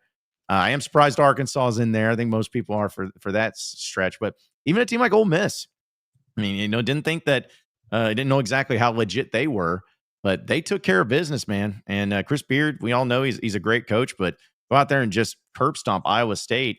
And they got Michigan State coming up, but they took care of business there. And seeing Tennessee once again make it back to the Sweet 16 as they beat UCLA. So regardless, though, I just want to give a best of the weekend to the SEC actually stepping up, and at least, but they still got work to do. We'll see if they get to a Final Four, championships, and all that. But I'm just glad that they squashed the narrative that stupidly people were making of, like, after seeing Mississippi State and Vanderbilt and teams like that lose, that they're like, oh, it's not any good. No, it's still the best conference. And that's why they have half the field represented. It kind of feels like baseball a little bit. It's like, the super regionals when you have 16 teams in there. It's like, it kind of feels like it's the SEC slate there in the super regionals, and it's also the SEC slate here in the Sweet 16. Yeah, I'm with you 100% on that. It's pretty impressive. We were kind of wondering coming into the tournament, would this be one of those deals where it would be easy to say that the SEC underachieved or, whatever, it was overhyped as a conference all year? Nope. Yeah, just not the case. They dominated the entire non-conference slate. Remember that gaudy record the SEC had against the ACC in like 30 plus games or whatever? It was just ridiculous in non-conference play. And, despite going 500, the SEC did throughout the course of league play, they were still able to get 14 teams in the NCAA tournament. And now here we are with half of them in the Sweet 16. It's really impressive. It has been just an historically great year for the conference. And I don't know that we're ever going to see 14 again. Maybe if they expand the tournament like they want to do, which I really hope that they don't. Maybe if we keep seeing this realignment stuff and, the league expands or something. But this is different and it's special. And you can see these SEC teams were just prepared for anything. Any matchup that they've seen in the NCAA tournament, all these teams are unfazed by it, man. Like, they've seen teams of all shapes, sizes, styles, whatever, and they've been ready for it. So I'm with you on that one, John. I feel like I need to give Providence a best of the weekend. We were off to a rough start. It feels like decades ago when we landed and we got to that Airbnb and we didn't have any heat or hot water or anything like that, and they were being a real pain in the what in terms of helping us get accommodated elsewhere. And so, first impressions were not great at all, but literally from that point on, I just had such an awesome experience there. And big shout out to Snookers for letting us come in there and hang out and do our shows. It was a great time. They were awesome hosts. Union Station Brewing, while we were down there for the post games, they were really, really gracious to us. Even after Arkansas beat up on St. John's and they had sad faces, they welcomed us in there. And then all the Razorback fans who were coming out there Saturday after the game, that was just surreal. I mean, that's why we do this. It was really, really cool. The city was awesome. I liked the venue, had a bunch of good meals, good times, good vibes. So a big shout out to Providence for sure. All right, I've got a loaded group here. Y'all ready for this? I've got pretty much a starting five full of best of the weekend, but sometimes you just have a good weekend. You know what I mean? Like, sometimes just a lot of good stuff happens. And as always on this show, I always go with my most selfish. I don't care about like what's good for humanity.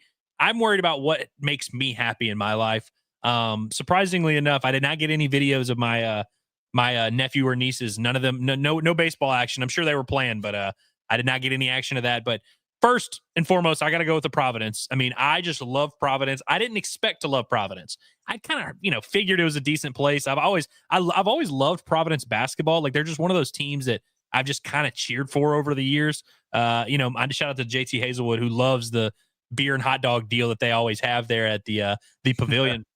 It was just cool to like experience a place that I never thought I would experience. And like you said, Curtis, like they really embraced us. Just a cool atmosphere. They love basketball down there.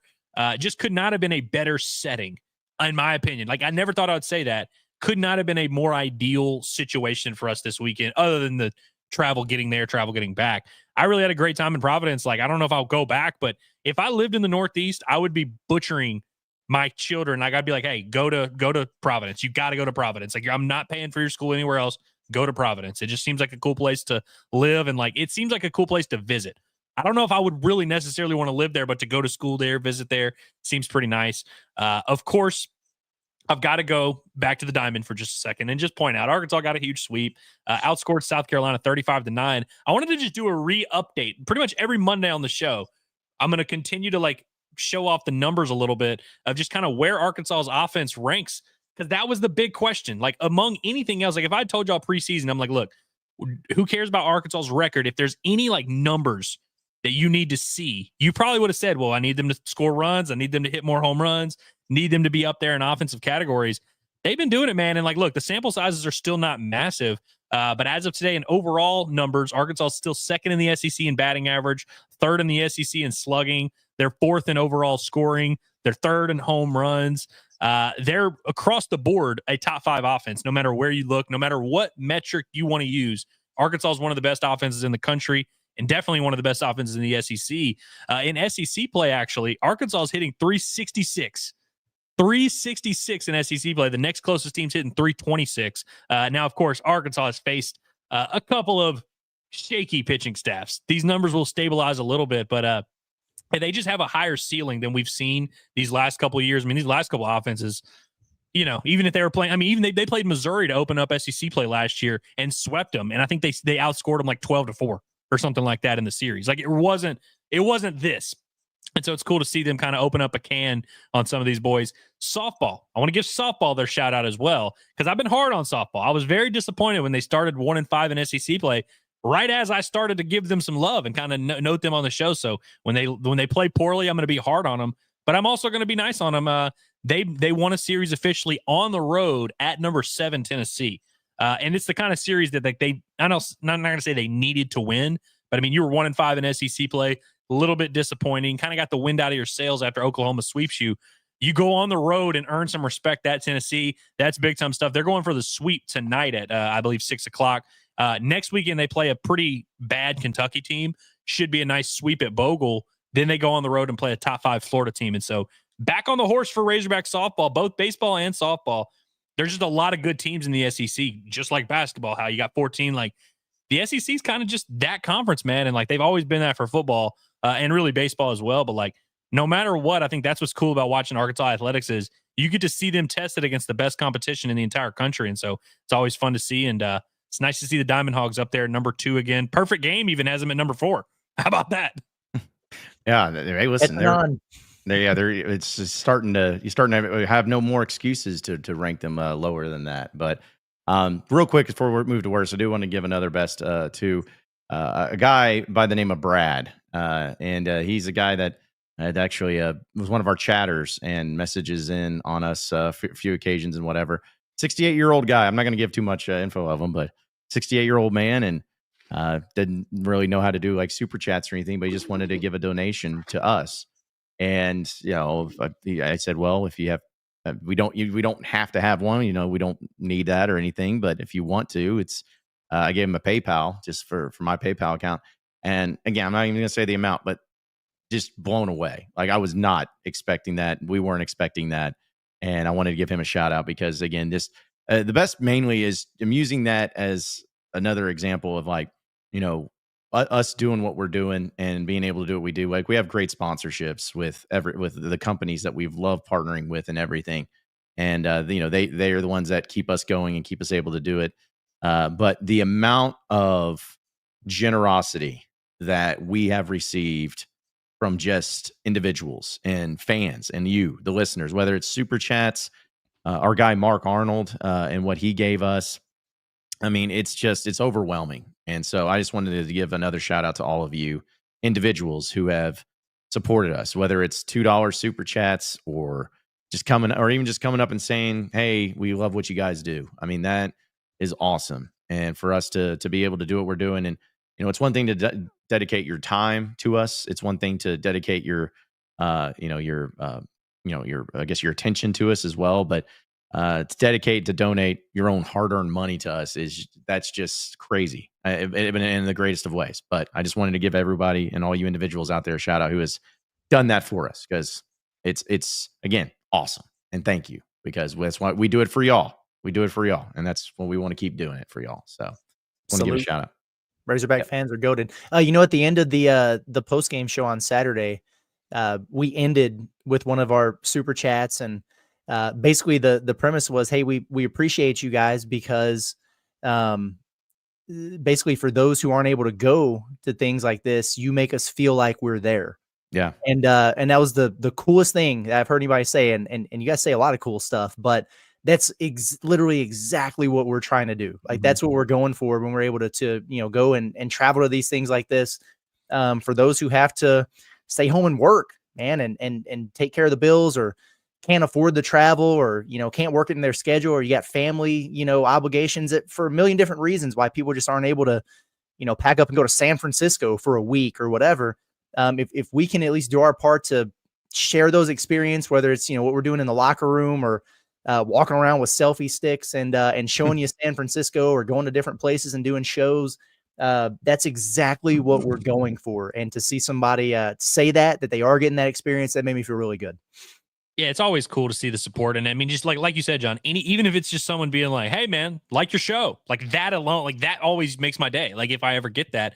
And also, I just hope that you guys in the chat, like, I hope you feel a part of it. You know what I mean? I like what you said, Curtis, about how that's kind of our goal, is that people feel like they're on the journey with us. But obviously, we always try to interact as much as we can. I know we go back and forth with the chat, and we yell at the chat here and there, but that's just good heart. That's just what families do. But I really hope that when you guys are watching our content, and that you're watching, whatever it is we're doing, whatever time of year it is, whatever sport, that you feel like you're a part of it, and it kind of helps, inform, but also just invigorate your Razorback fandom. That's kind of the whole thing. And I always say, like, growing up, I always wish there were people doing this. I didn't know that when I was growing up, because I didn't know podcasts were a thing or whatever. But growing up in Louisiana, I always just, like, I would watch Arkansas games on TV, and I was just like, God dang, man, I want to be there. Like, I wish I was there. And there was y'all Time Hop, the thing that shows your post from wherever.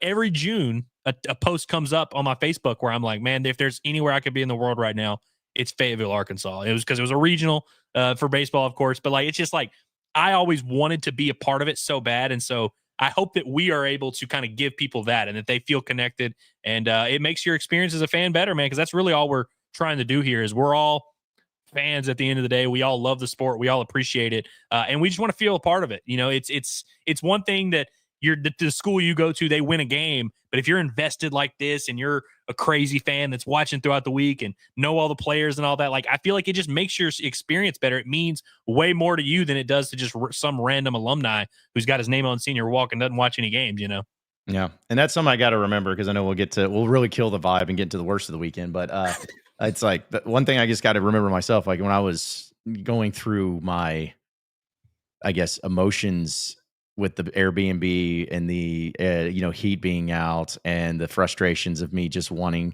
to punch a baby. It's one of those things that always have to come back to reality, because I'm like, man, how many people would be killing just to even be here, and to be, where their worst thing that's going on right now is they don't have a Airbnb that they schedule with heat and stuff. So I got to remember that, and I got to remember that what we're doing is fun, and it's entertaining, and it's awesome. And frustrating with travel and all that stuff, it's going to happen, but I got to remember, it's like, man, we get to do this for a living, and it's awesome. So it's 3:01 and the media hotel. Stop taking reservations at 3. That was awesome, man. I was going through it. I went through a lot of things, actually, because I saw it earlier in the show, since bringing up, Dakota's happy to see y'all made it back, and John survived the flights home, and Ty said, I want the live stream of John having to board all of these flights. Man, it's yesterday was one of the worst days of travel, of just because of the chaos and stress from it all. But it's I hate flying. I hate it.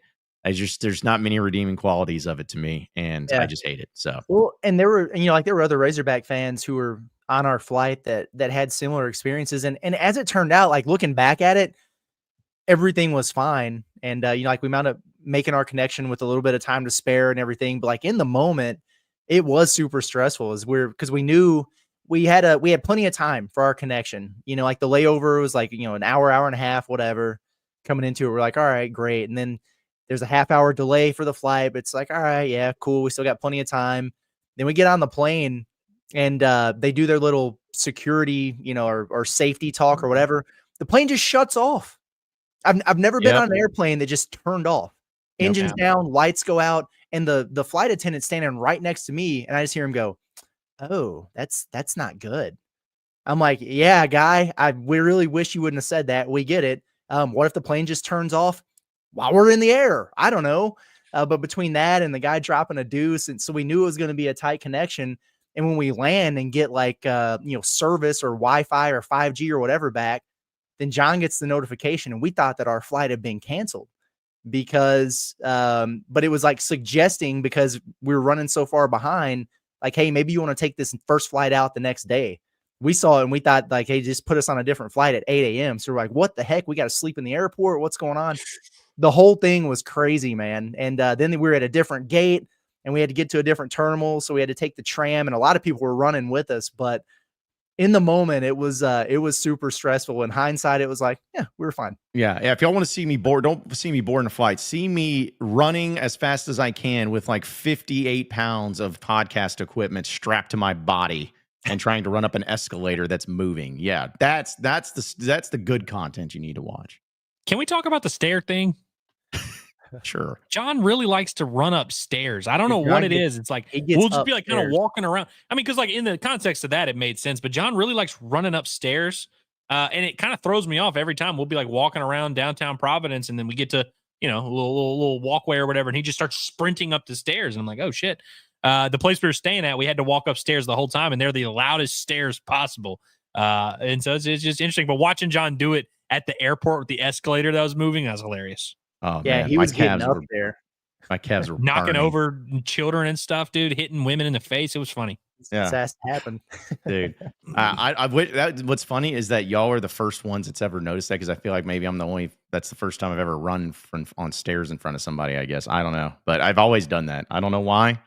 I don't do anything else very fast in my life, but for some reason I run upstairs very fast. So, but yeah, it is strange. I will admit it is very weird. One of the many weird things about me. All right, let's just go ahead and do worst of the weekend. Do we all have like Danny Hurley? Like, it might as well be that, or at least we can kind of share it all together. I got a couple things, but I got some Hurley takes for sure. Yeah. Well, the Hurley thing was wild because, of course, he was not back-to-back national championship winning coach and all of that. Well, I don't know. His behaviors, I think, either wearing on people or maybe they're just getting tired of him, maybe because he's losing. It's all that. But just, the game against Florida, he freaks out. He's very emotional on sidelines. He's walking out of off the court and yells at the Baylor who's getting ready to go on the court. Be like, hopefully they don't F you like they F'd us the whole game. Hopefully they don't F you, Baylor, like they F'd us. And then and then the cry, it's just, I don't know. It's like, I like the guy because the guy's a really good coach. And I remember when I first saw him, I was like, man, this guy's like a psychopath. But then I don't know, it just really started to get annoying with some of the stuff like that. Like, come on, dude. I mean, it wasn't like you were this heavy favorite that played perfect game and all that. Like you're an 8 seed going up against arguably the best team in the conference, and that dude Clayton was just killing you with those threes. Like, I don't think anyone effed you in the game, but it's just really obnoxious. Yeah, I don't like that, man. No, oh wow. Sorry. I just noticed I'm keeping my eye on the transfer portal too, and I looked over and saw Mackenzie Mbako from Indiana has entered the portal. And he immediately goes to the very tip top of my list of wants. So there's that. Anyway, okay. The Hurley thing, I understand like the in-game emotion and everything. Like sometimes you just lose it in the moment, and that's kind of part of your personality or whatever. But they were going to lose that game. Like he had enough time there to come to the terms that he was going to lose that game. And do it with some class, man, and some grace. And I get it, like you are who you are or whatever. But you guys have won back-to-back national championships.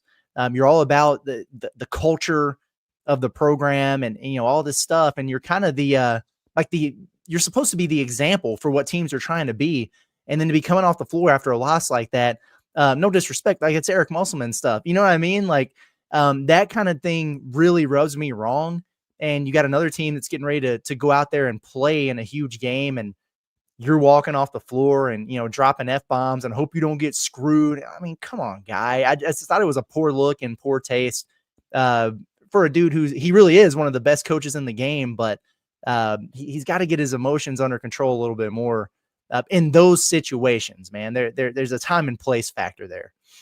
Yeah, it's a very interesting thing. So Hurley, I mean, undoubtedly, like, he might be the coach, the best coach in the sport. If you ask him, he is. In fact, that's what he told a ref earlier this season. I'm the best coach in the effing sport. Give me that call. I feel like, and he's always been kind of that way. He's always been an abrasive, fiery guy. He always coaches his teams that way. He's been doing that since Rhode Island, which shout out to Rhode Island again, because we were in his old stomping grounds. He's always been that guy, but I feel like this year he's gotten a little too big for his britches a little bit, just a little bit. One, I mean, he turned down the Lakers job, which was cool. Like, I mean, I think he used Woj to get him one last coup, gets him a huge fat extension. You remember that whole drama.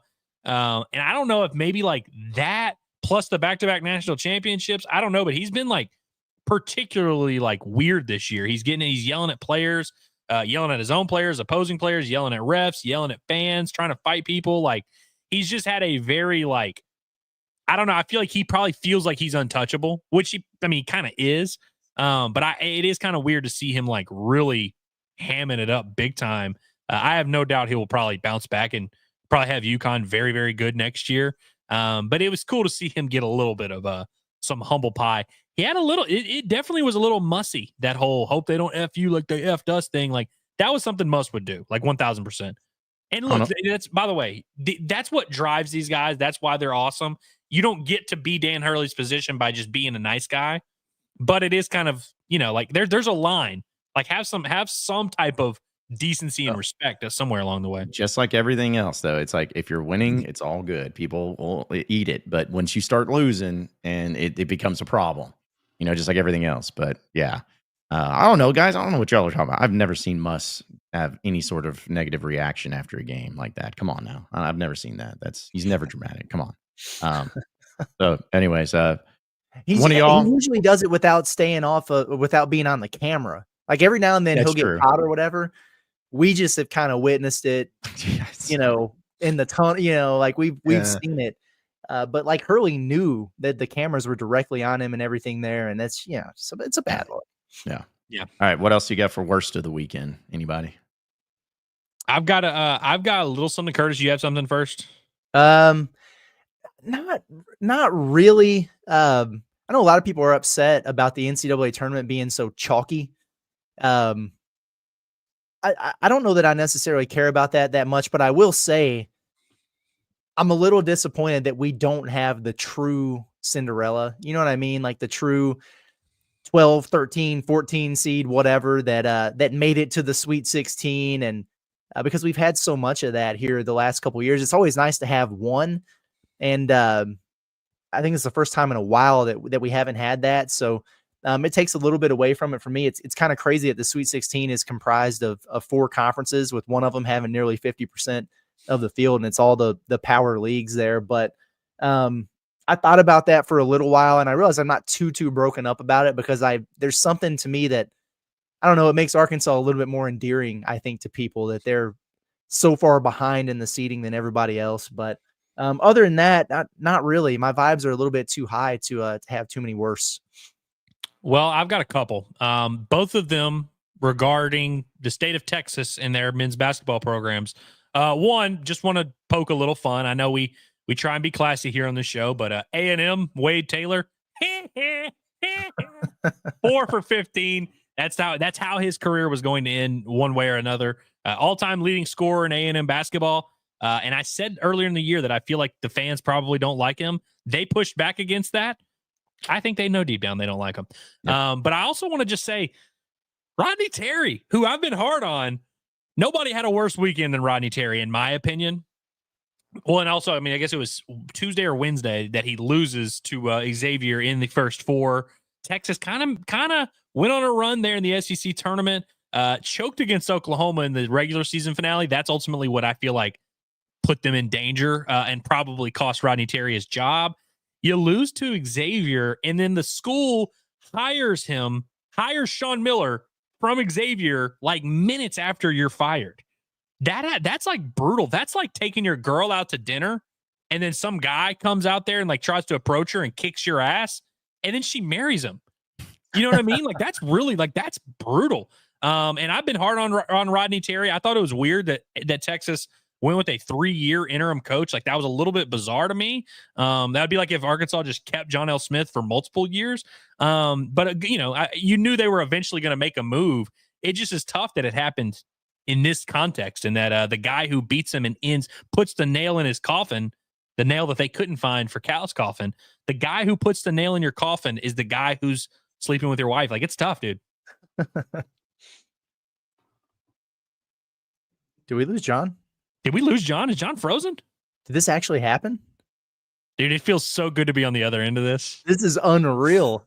It's so rare that we lose John that I was literally starting to think I was the one frozen here.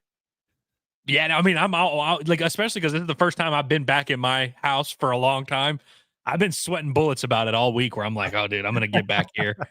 I'm honestly surprised, pleasantly surprised by that we were able to make it through both of those post-game shows at whatchamacallit at Union Station without any issue. That was good. Yeah, we got it right here. He just texted us, update, my blinking internet died. Keep going. He's going to be back on here in a minute. Luckily we're pros. We can filibuster like ain't nobody's business. Yeah, no, that's good. I always like, it always really like makes me very angry in the moment when my internet is shaky or whatever. But it always cracks me up when I see the chat. They'll be like, get Ozark's goad. Yeah.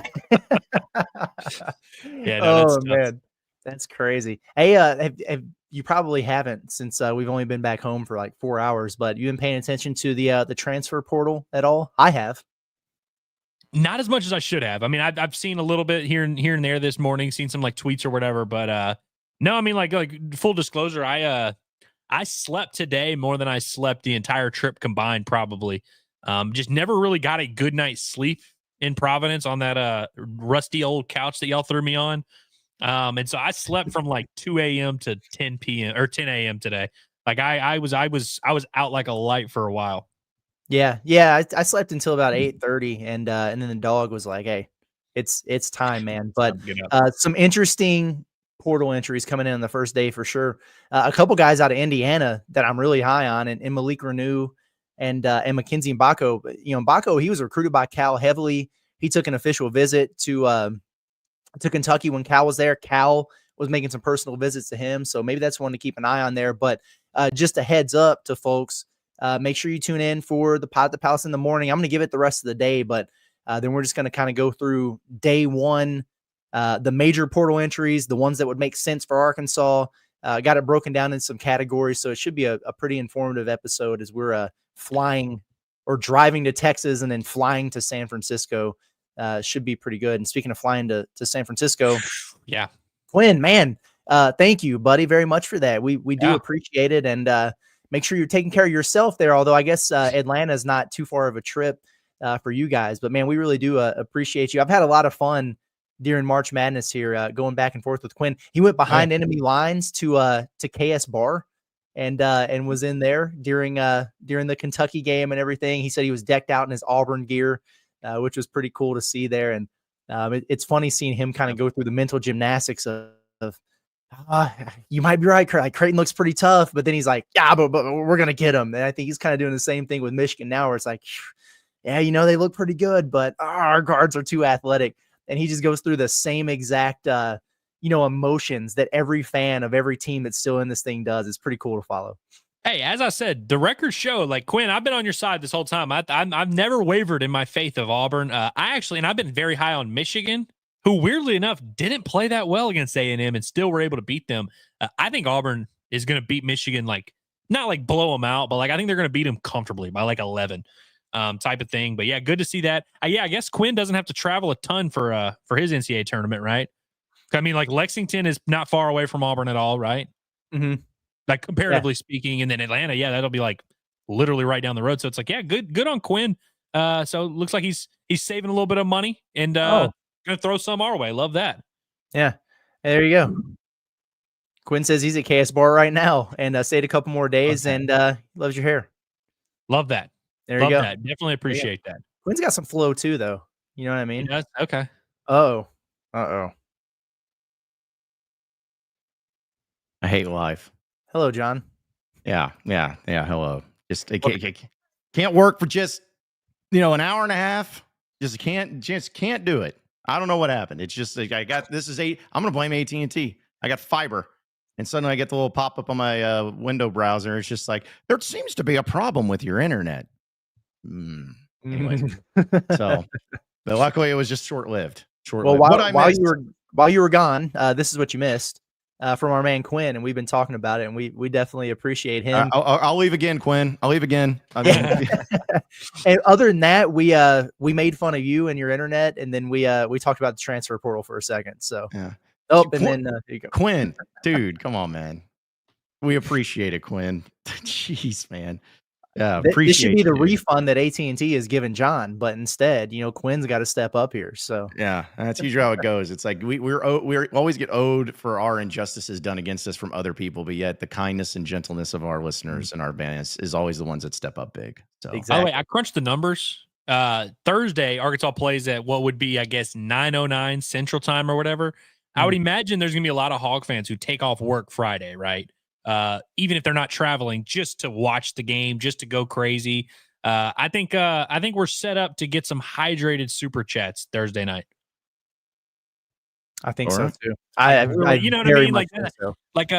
Shout out to Timothy Long. You remember he used to have a few beers during the football games, and when they would win, he would just like start going off, rattling off super chats. I think that's we got a good formula going. So yeah, I think we have a lot of super chats that we still have to rattle off before we get out of here. I know. Yeah, we awesome. do. Yeah, Garrett was saying we maybe missed one of his earlier. Yeah, no, his is up there. Yeah. We got a handful to get to it. Yeah. We can get to those too, because like Garrett McCollum was first one. He says, "Hogs are so back. Best weekend I've had as a Razorback fan in a long while. Love you boys and Woo Damn Pig." So, we love you too, man. Yeah. And we're enjoying the partnership here, my friend. We really are. Yep. It's been fun. Appreciate Garrett filling in for me at Bomb the other day. That's big time stuff. Yeah, it's good. You need ever if any live tweeting, just look for Andrew Ellis mentions, and you'll see Garrett McCollum making sure Ellis knows, hey, this is what's going on. So that's right. Got eyes on the skies and boots on the ground. Let's see. We also got let's see. Chris Sullivan says, "Do we beat Texas Tech if Theo comes back for a game?" Yes. Yes. Plain and simple. I'm in there. Yep. I'm in there with that one. Fishman says, "I finally understand why Curtis laughed at me earlier in the season for me saying Melo Sanchez would play over Knox and Richmond." Wild take. Take, Fishman. But I appreciate you. I think Fishman might be the first person who's ever done that. Who's ever like done the early season overreaction thing and then circle back and been like, that was nuts. Yeah. And in fairness to you, Fishman, I mean, like I get it from the standpoint of Melo was a guy who played a couple years in D2 and he made a bunch of threes and everything. So you're thinking, like a college experience guy, whatever. When early on, like there were moments where Carter and Billy very much look like freshmen. Yeah. But it's the growing pains. It's part of the process. We saw it with some of the guys under Muss and Cal's notorious for that. And yeah, I mean, the very cliche, they didn't look like freshmen on Saturday. No, they look like grown men. And honestly, I talked about it on the pod. I kind of need, especially Carter, find a balance, my guy.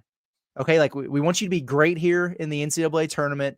Don't overdo it now, because I don't need you becoming a first round draft pick this year. All right, like save it for another year, man. Like chill out, because that stuff on Saturday was a pro bag.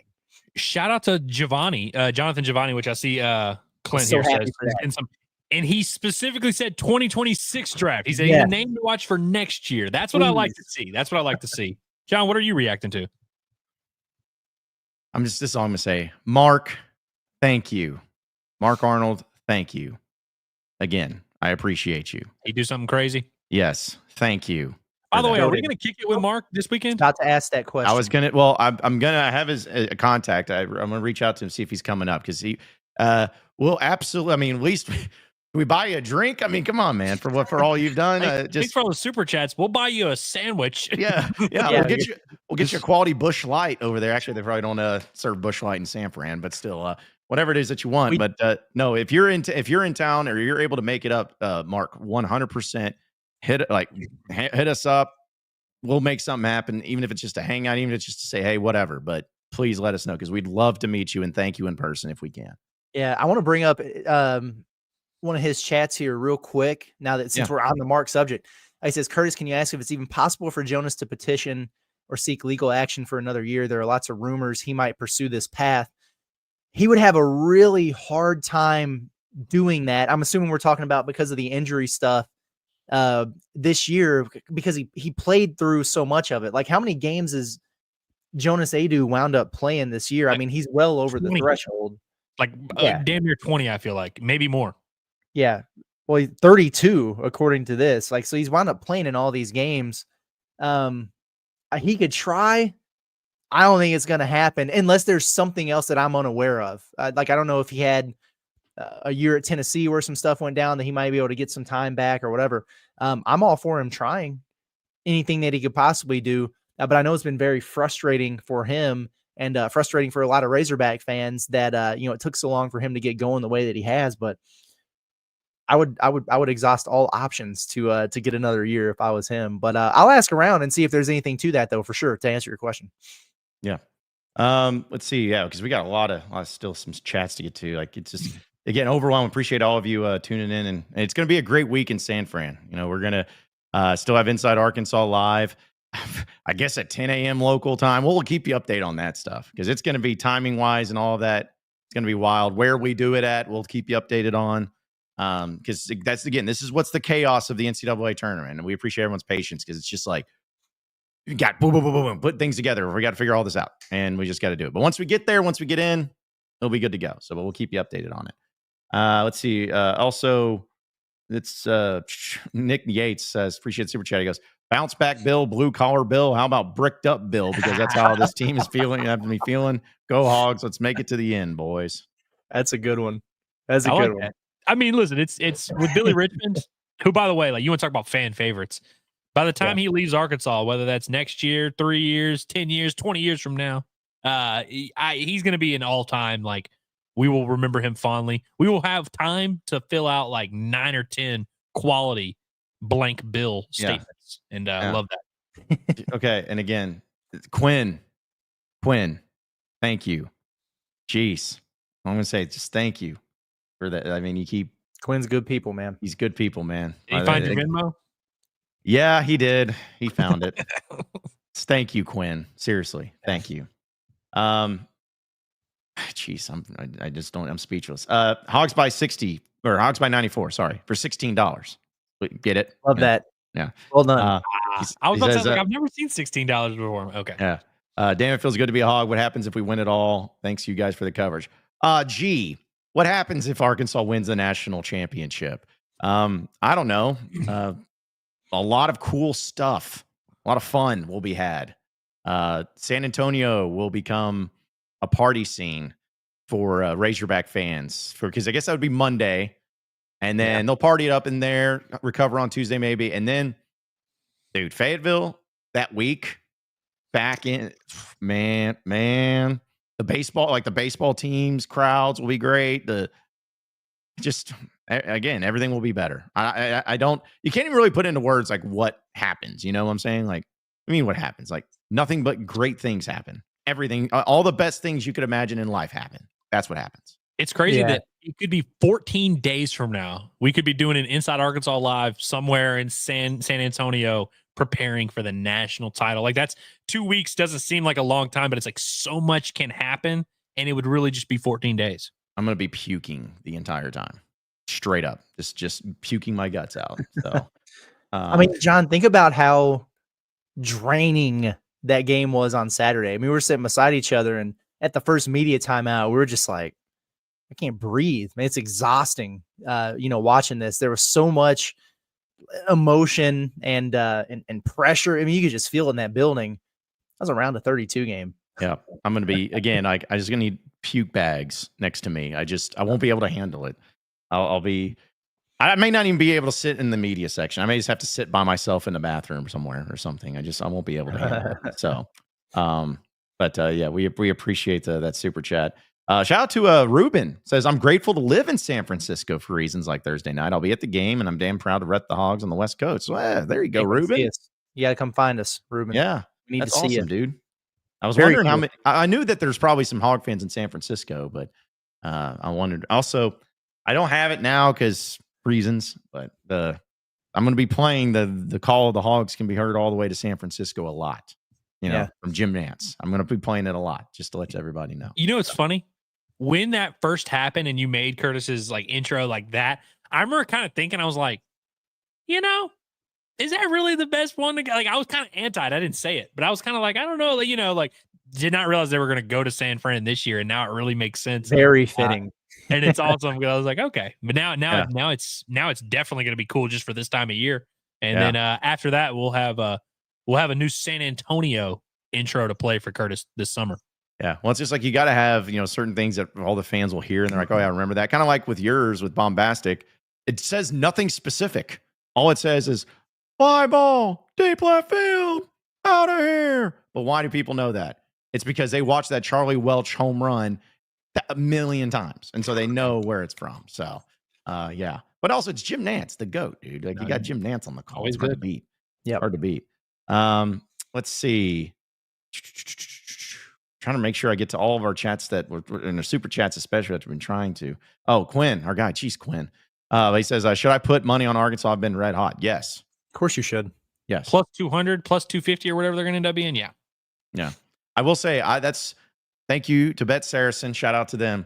I won me some big money over the weekend because as soon as the tournament was announced, I put a good amount on Arkansas plus 650 to make the Sweet 16. Nailed it. Well done. So that's my one. That's my one I got. But yeah, they got some new specials out. In fact, real quick, I know we're a little over on time, but I wanted to mention this real quick because they do have some of the specials out for those Hog fans feeling frosty, feeling crazy out there. I guess it's not frosty, it's froggy. I'll go. I like Frosty. Let's yeah, stick with that. Frosty's fine. Whatever. It's I'm not well. We got Arkansas going to the Elite Eight at plus 200. Arkansas reaching the Final Four at plus 850, according to BetSaracen, and then Arkansas to reach the national championship plus 2,500. So y'all are feeling like the Arkansas Razorbacks are going to keep this thing going. There's your spot. And money line for Arkansas, Texas Tech, plus 200 right now, according to BetSaracen. Over under set at 147.5. So you guys want to know the over under to BYU and Alabama? 184. 177. 174.5. Dude, I'm going to bet the over on that. I'm betting for it sure. over. Me too. Yeah, me too. That game may break records. Someone's scoring 100 in that game. Hell, Bama scored 100 like 12 times. Like they'll probably score. Is that a Thursday game or a Friday game? That is the 27th, so a Thursday game. Friday. Wait, what? Didn't Bama just play yesterday? Yeah, but I think because BYU can't play on Sundays, so I think they had to. Wow. So like if they won, you know what I mean? Makes That sense. sucks because we won't really be able to see it so much. Yeah. Yeah. It's at us. It's just funny to me. I don't know why. 6:09 is when that game is on Thursday, by the way. So Okay. But yeah, that was if you can guess, that's by far, not even close, the largest over under by, and I'm not kidding by this, by 23 points. That's how much everyone's feeling about that. But yeah, they got all the specials though at BetSaracen, folks. They got the quick bet specials, the point specials, the parlays, everything for the NCAA tournament and all of that. So be sure to check them out and all of that. Let's see. Okay, any final chats, guys? Because again, I know my internet decided to take a crap. So I don't know if I missed anything there, dude. But just a couple things real quick. Hog fans says, dudes, your job is going to the tournament. How sweet is that? I'm envious. That goes back to the point. It's like it's a lot of work. I don't want to ever make anyone think that it's not a lot of work because it is. It's a ton of work, but it's fun at the end of the day. It's fun work, and we are happy to do it. So yeah.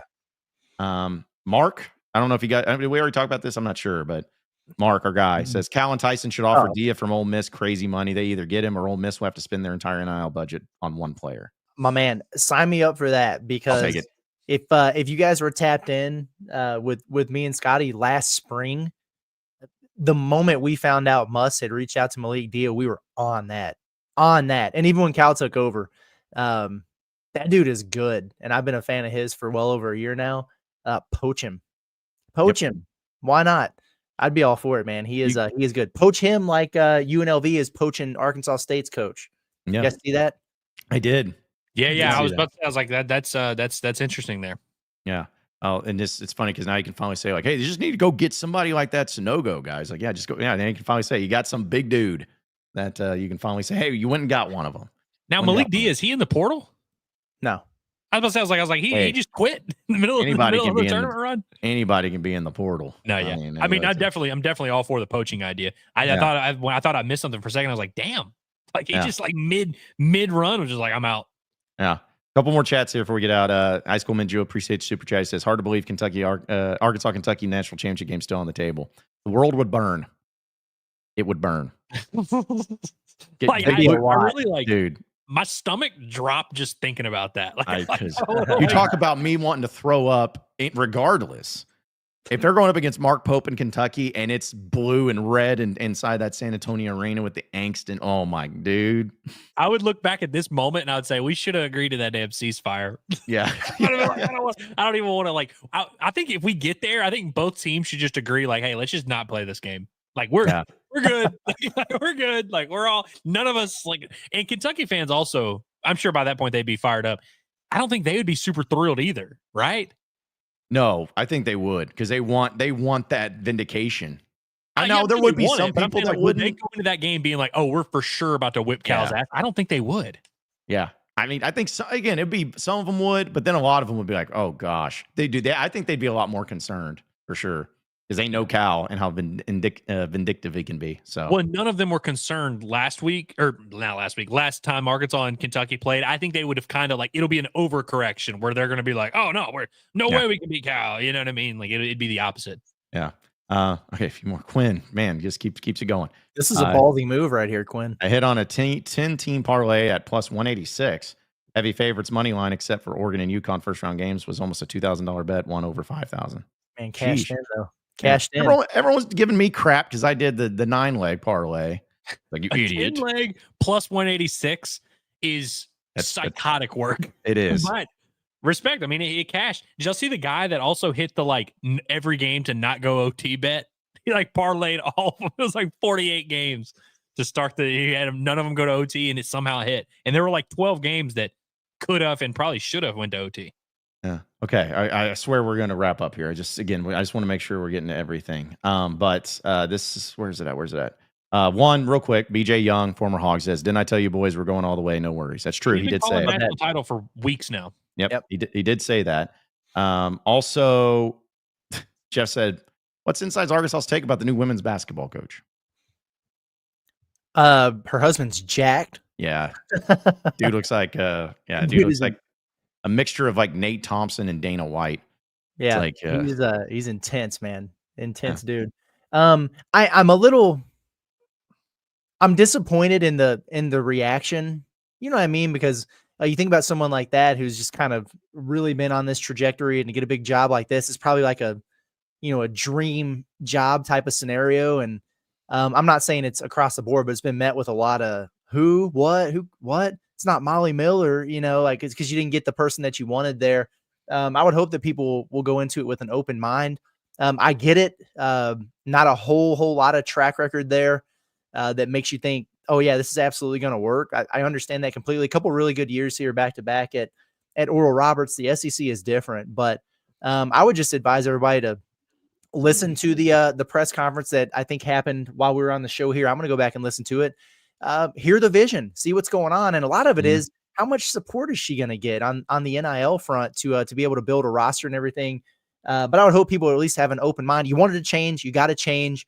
Let's see what kind of team she can put together and what she can do before there's any big, conclusions drawn about whether or not this is a good hire. Yeah. I think there's definitely, that has to be the right mentality of just go in, see what she can make happen, support her, cheer for her. Like you said, everybody wanted to change. They got to change. From my perspective, and I know this is going to undoubtedly rub some people the wrong way. I do not really consume Arkansas women's basketball content. Like, I just don't really I'm not, there's a lot going on. I don't watch the games. I keep up with the team. I kind of know what they're doing most of the time. And if they're playing someone big, like I watched a lot of games that Chelsea Dungy year and stuff like that. I'm like a casual Razorback women's basketball fan. That's the way I describe it myself. So me personally, I wasn't one of these people who really got butthurt about Mike Neighbors because it just didn't really affect me too much. So when they fired him, I was like, okay, makes sense. They've been really bad. I didn't go into this offseason being like, they got to come away with the best coach possible. Empty the clip, sell the farm, get the best coach possible. That's not the perspective I had on it. Frankly, as a more, passionate supporter of other sports, I probably would have been it would have been a little weird to me if they had like broke the bank and spent like $1 million on their women's basketball coach. I'd be like, damn, y'all don't want to pay for a football coach. Y'all don't want to pay for NIL in football. Y'all don't want to do all this, but and you're reseating everything, but you're going to pay $1 million for a women, like that would have probably weirded me out more. All that to say, on paper, there's not much that points to this being like a groundbreaking hire. So I get why people are upset, but like you said, Curtis, like give her a chance. Like every hire, whether it's a good or bad hire, like it never ends up being what we think in the moment. You know what I mean? Like there's every offseason in every sport, there's 3 people who get hired that we all unanimously agree are great hires that don't work out. And then there's people we've never heard of that wind up being awesome. And so if she ends up being great, like that'd be awesome. I mean, that'd be a really cool story. And it's I'm okay with it just because, like, again, I'm not one who like lives and dies with it, so it's not really gonna affect my mood too much. I have no reason not to support her. Why would I not? Yeah, I mean that's how I'm like, and going to your point, Curse, like does suck for the reaction, which I get, and I'm not like justifying or anything, but also I want to have a coach too that if she sees that or whatever, she's like, well, I'm just gonna go out there and prove them wrong, like just probably exactly her mindset. Yeah, I mean she's probably like she's not stupid either. Yeah, right. She probably gets it, like because no disrespect, but like who's heard of what Oral Roberts women's basketball has done besides coming into Bud Walton Arena and kicking our girls' butts this past season? Because they didn't make an NCAA tournament, right? Like I think they lost in the NIT or whatever. So it's not like people had the opportunity to see him on that stage. I don't know anything about what she does philosophically or stylistically or whatever, which is another reason why I'm kind of looking forward to going back and listen to the press conference. I hope she, brings an exciting brand of basketball, and I hope she's given the resources to recruit good players, and we'll see what it looks like. Yep. Okay, I promise. This should be this comment and 2 more chats because we got to get to packing and stuff. We got some work to do to get ready for this. Yeah. But real quick, on Instagram, they did post pictures with the new coach, as well as with Coach Cal, her with Coach Nolan Richardson, and her with the chicken man, John Tyson. So just all right. Okay. Yeah. Just no, saying. She's good. Home run hire. Just saying. Real quick, Clint says, "Is that the real BJ Young?" It is. That is actually the 85% sure. Yeah, it's there ain't but one BJ Young on this planet. Let's say we're not even going to pretend like there's a chance it's not. We're just it is 100%. We're going to make sure of that. And we'll end on this one. Hickory Hog says, "Y'all dragging Andrew cross country for basketball team only means we need Curtis and John alongside Andrew in Omaha. We don't sleep in May, Curtis. We sleep in July. Woo pig suey." I mean, you're probably right about that. And that's the plan. Although they both already tried to kick me off the Omaha trip. I'm just peeling back the curtain for the listeners and being honest. They've both already tried to keep me from going to Omaha.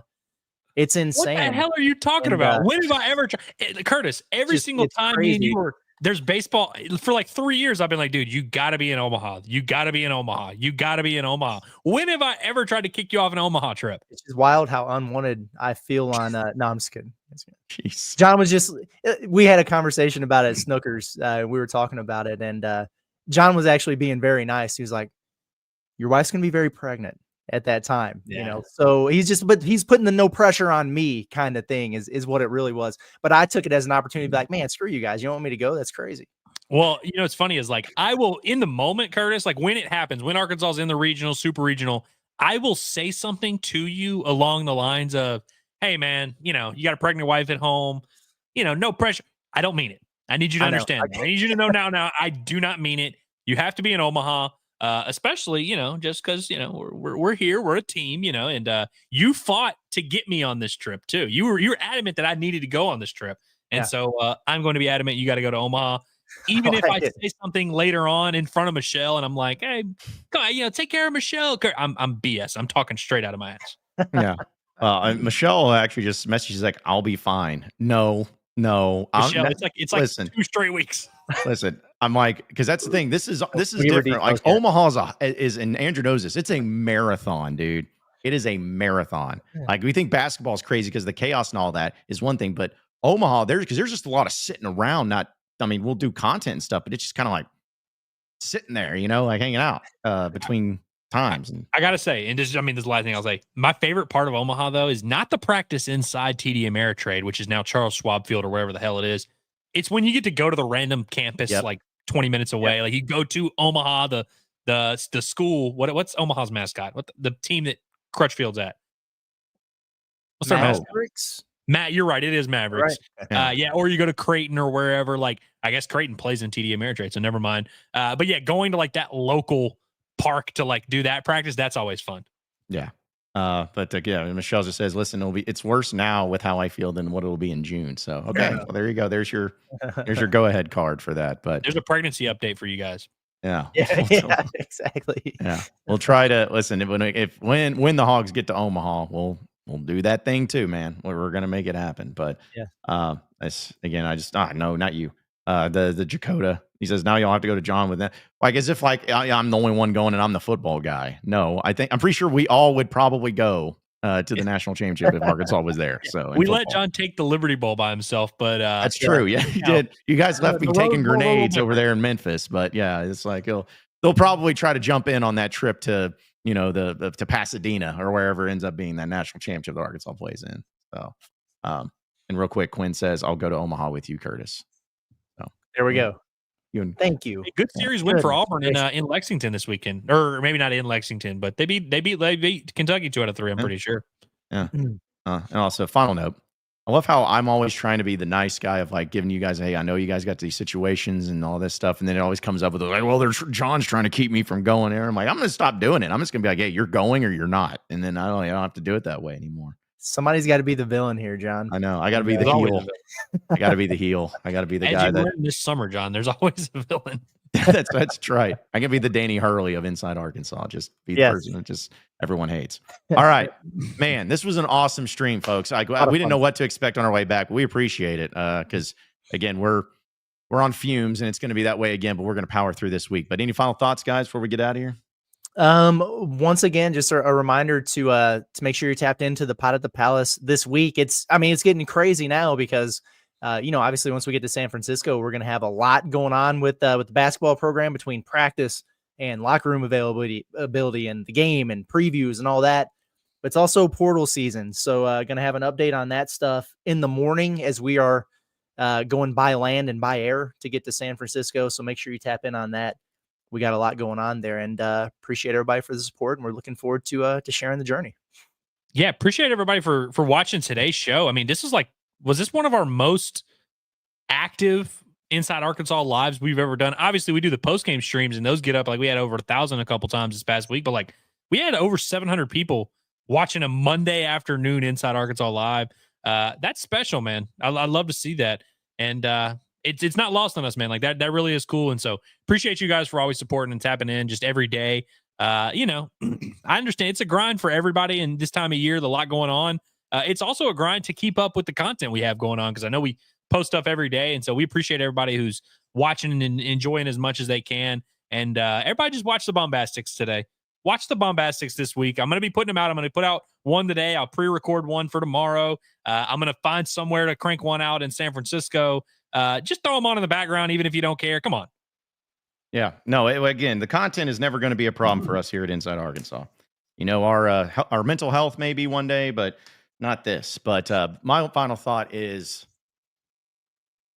hey, we have merched out. We're here. We did it.